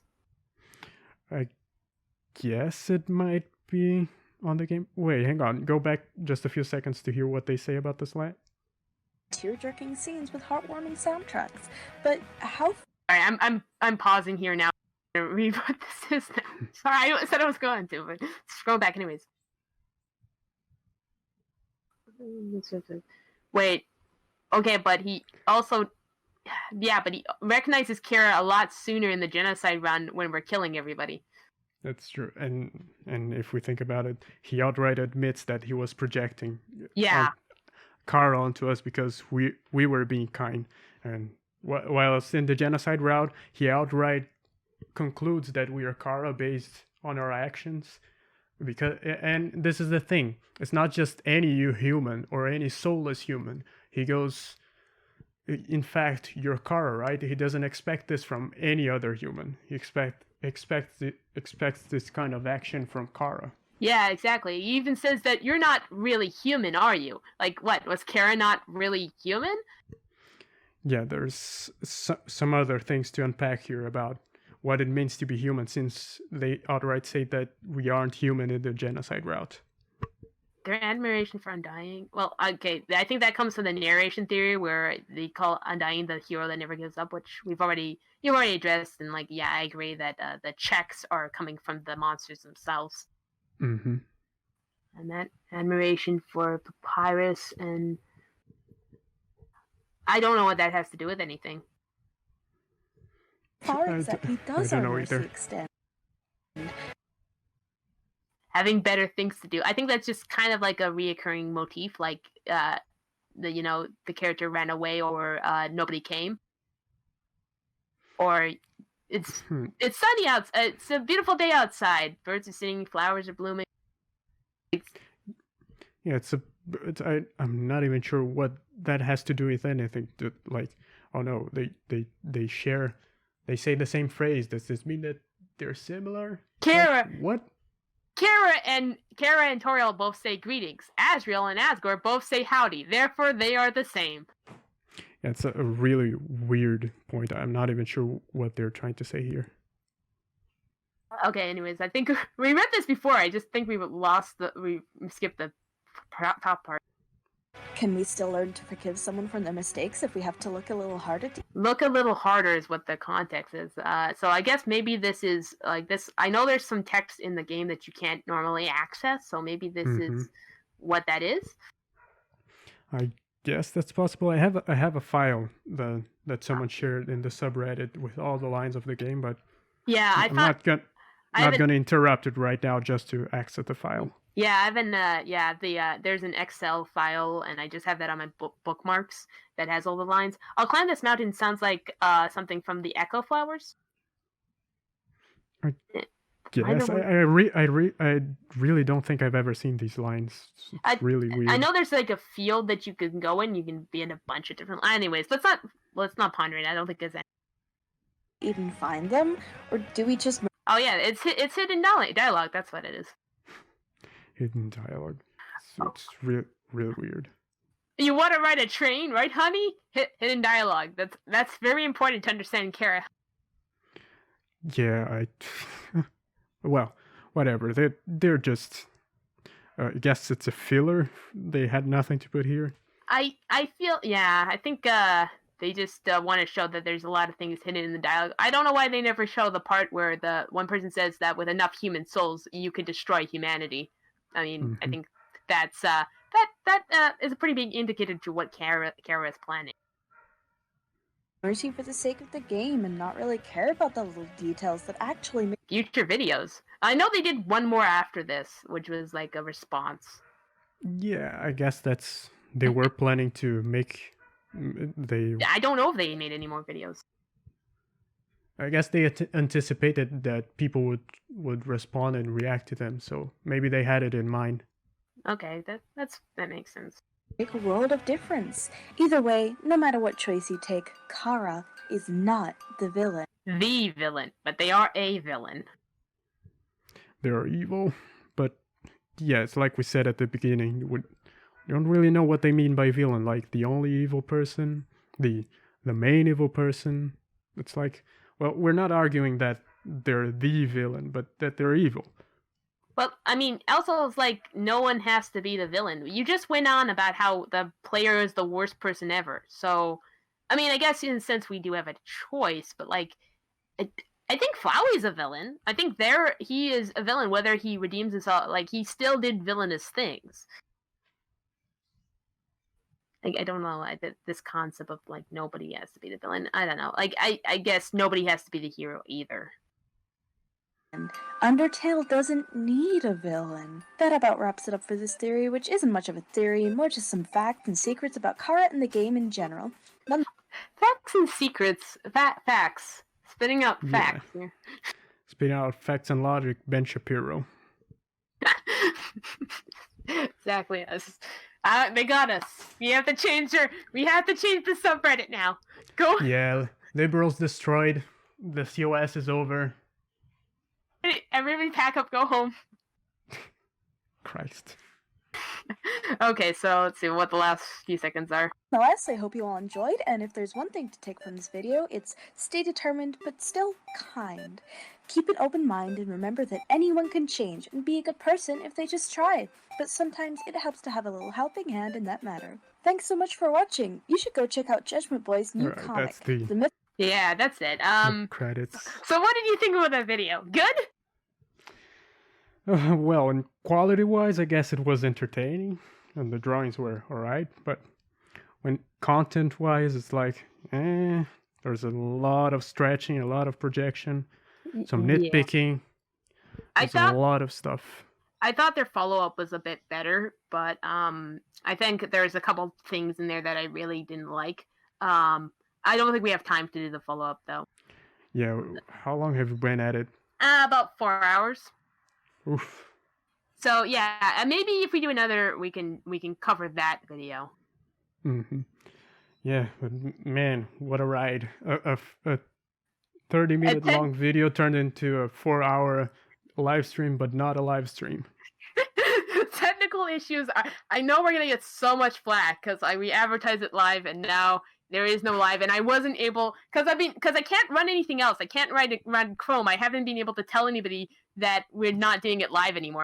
I don't know if anybody told them, so there's just a lot of angry people. I know Retro was getting really angry in the comments.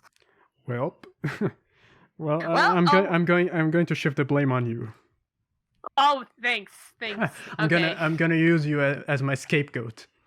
Oh no! You're becoming the people JudgementBoy talks about.